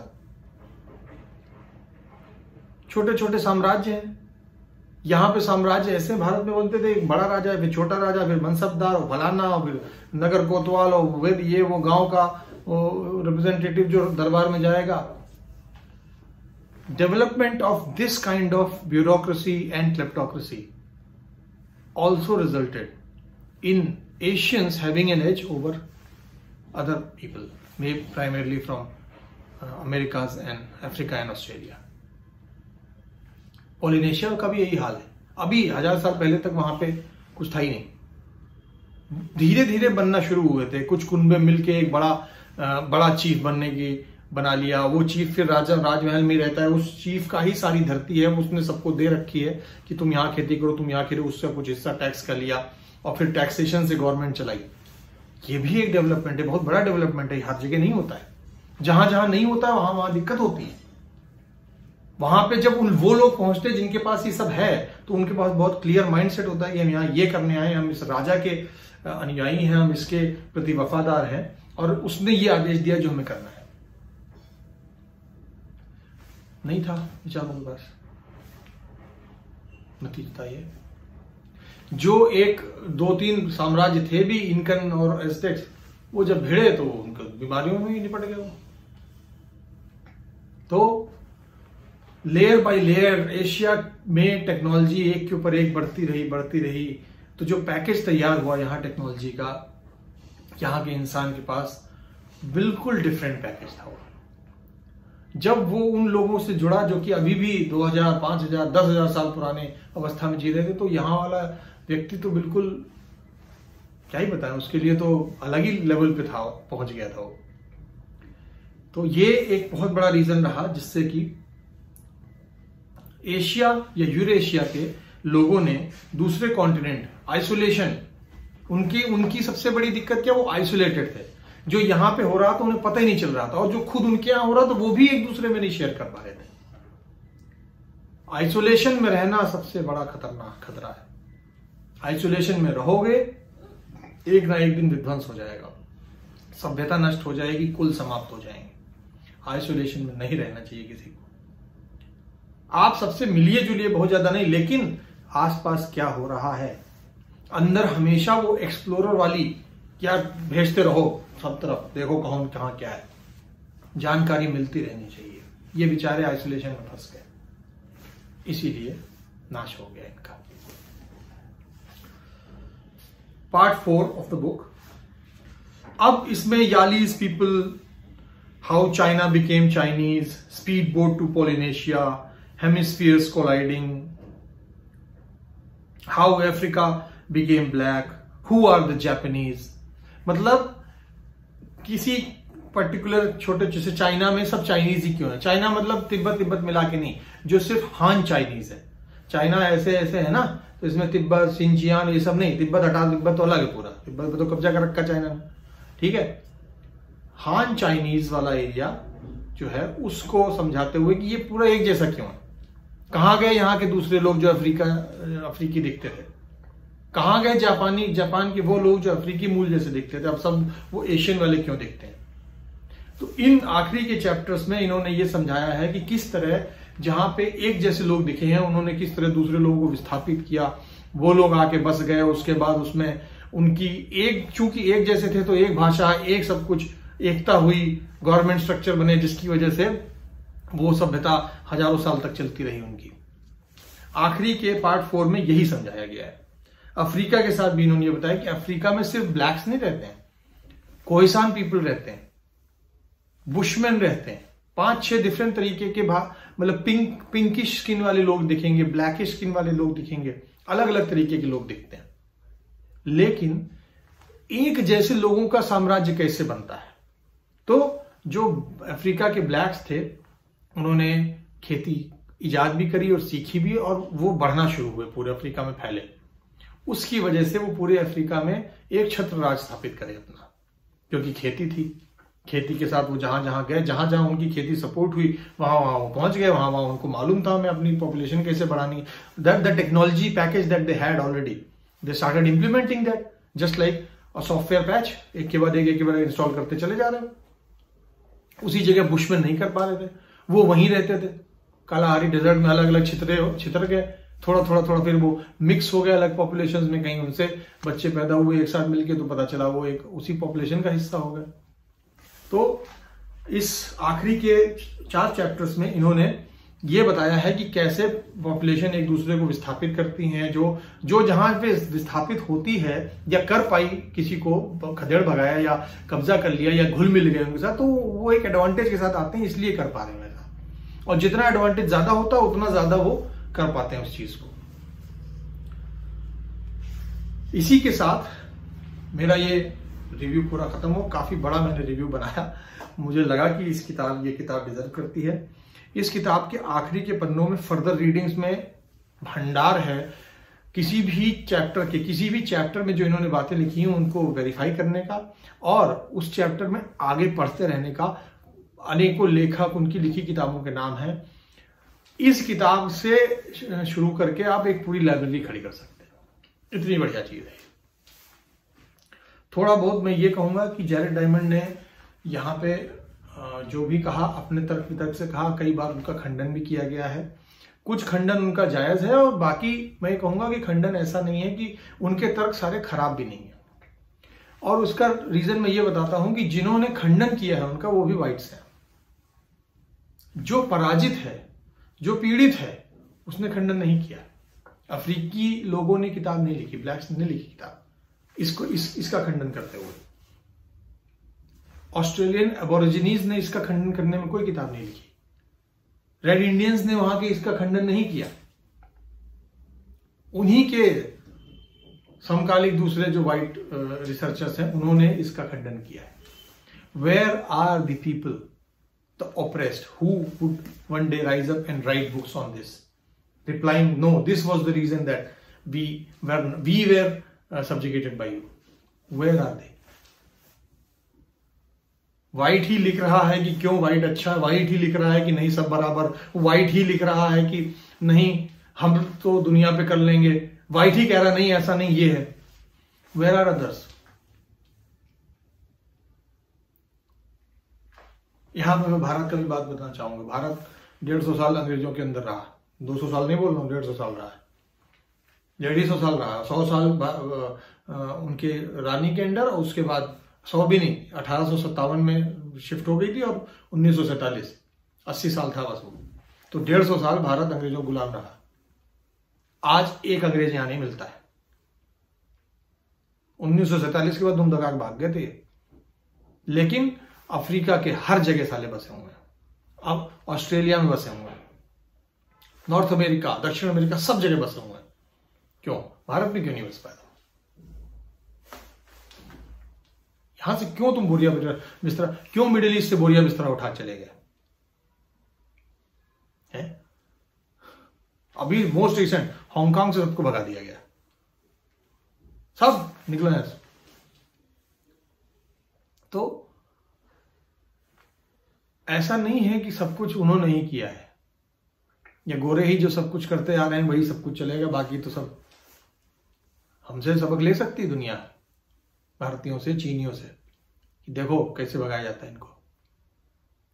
हमसे ये भी सबक लेना चाहिए कि मानसिकता बदलो थोड़ी सी, क्योंकि हम भी अभी भी इंफीरियरिटी कॉम्प्लेक्स से गुजरते हैं कि अंग्रेजी ऐसी होनी चाहिए, फलाना ऐसा होना चाहिए, ढिमकाना ऐसा होना चाहिए हमारा, है ना। तर्क देते हैं लोग यहाँ पे हमारे कि हमने रेलवे दी, अरे तुम ना देते तो हम तुमसे ले लेते, हम देखते कि तुम्हारे यहाँ है, हम खरीद लेते उसे। आज भी तो खरीदते ही हैं, तुमसे टेक्नोलॉजी अपनी बनाते, तुमसे खरीदते। तो ऐसा नहीं है कि हमें तुमने जो है बहुत कर लिया। यूरेशिया में गोरे कुछ नहीं कर पाए। आज भी ये अमेरिका, ऑस्ट्रेलिया और अफ्रीका को प्रताड़ित करते हैं। मेरा इच्छा ये है, स्वप्न ये है कि जो ये प्रताड़ित लोग एक दिन उठ के कहेंगे कि उनका कोई राइटर आएगा जो अपनी हिस्ट्री लिखेगा, अपनी तरफ से बताने की कोशिश करेगा, उनके रिलीजन को छोड़ के अपने रिलीजन्स की बात करेगा, अपनी सभ्यता की बात करेगा, देखो हमने ये किया, हम ऐसे ऐसे डेवलप हुए थे, हमारा ये सभ्यता रही है। और वो जवाब उत्तम जवाब होगा इस किताब के लिए, क्योंकि ये किताब एक जवाब डिजर्व करती है। बहुत बढ़िया किताब है, हर एक को पढ़नी चाहिए। चोट लगने वाले सवाल पूछे गए हैं, चुभने वाले आंसर दिए गए हैं। इसी के साथ मेरा रिव्यू खत्म होता है। जिसने भी अभी तक बैठ के पूरा रिव्यू देखा, धन्यवाद आपको कि आपने इतनी देर तक देखते रहे। और उम्मीद करते हैं कि अगर किसी को कोई प्रश्न होगा तो मुझसे ज़रूर पूछेगा, ये भी बताएगा कि उसे कैसा लगा मेरा रिव्यू। और होपफुली आप मेरा जो भी चैनल है सब्सक्राइब कर लीजिए। कुछ मैं उस पर ऐसा तो नहीं बहुत ज़्यादा पोस्ट करता हूँ, लेकिन जब भी कोई किताब पढ़ता हूँ तो कुछ ऐसे ही बोल बाल के उस पर अपना जो भी सोचा समझा आया समझ में वो बोल देता हूँ। क्या पता किसी को कुछ फ़ायदा मिल जाए, किसी के मन में, किसी के मस्तिष्क में कोई दिया जल जाए, कोई चिंगारी फूटे, वो कुछ लिखने लग जाए, कुछ सोचने लग जाए, कुछ पढ़ने लग जाए। यही उद्देश्य है मेरा ये सब बनाने का। जीवन में किताब पढ़नी है, ज्ञान अर्जन करना, क्यूरियोसिटी शांत करनी। मैं हमेशा क्यूरियस रहता हूँ, हर चीज़ को लेकर मेरी क्यूरियोसिटी है, हर चीज़ को लेकर मेरे मन में रहता है कि मैं यार ये क्यों होता है, ऐसे क्यों होता है, कान ऐसे क्यों है, नाक ऐसी क्यों, कान यहाँ क्यों नहीं बने हैं, हमारे 8 पैर क्यों नहीं है मकड़ियों की तरह।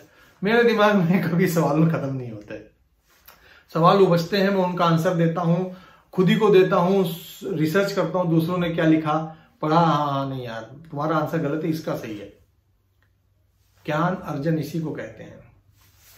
ये काम इस समय सिर्फ गोरे कर रहे हैं, जो कि मुझे बहुत दुख होता है।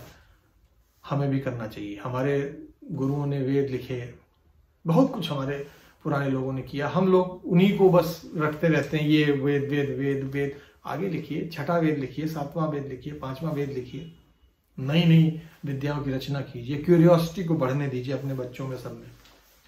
मेरा उम्मीद, मेरा पर्पस वीडियो रिव्यू लिखने का यही है कि मेरे से सुन के अगर किसी को मेरी बात पसंद ना आए तो वो उस पर कमेंट करे, मुझे बताए कि यार ये गलत लगा, ये सही लगा। खुद पढ़ना शुरू करे, खुद तर्क देखना शुरू करे। क्या पता कोई हमारे हिंदुस्तान में से ही किताब का जवाब देने को तैयार हो जाए कि देखो ऐसा नहीं ऐसा था, है ना। यही उम्मीद है, यही चाहता हूँ, आगे भी करता रहूंगा। जब तक आंखें हैं, पढ़ने की उम्मीद है, पढ़ सकता हूँ, पढ़ता रहूंगा और वीडियो भी बनाता रहूंगा।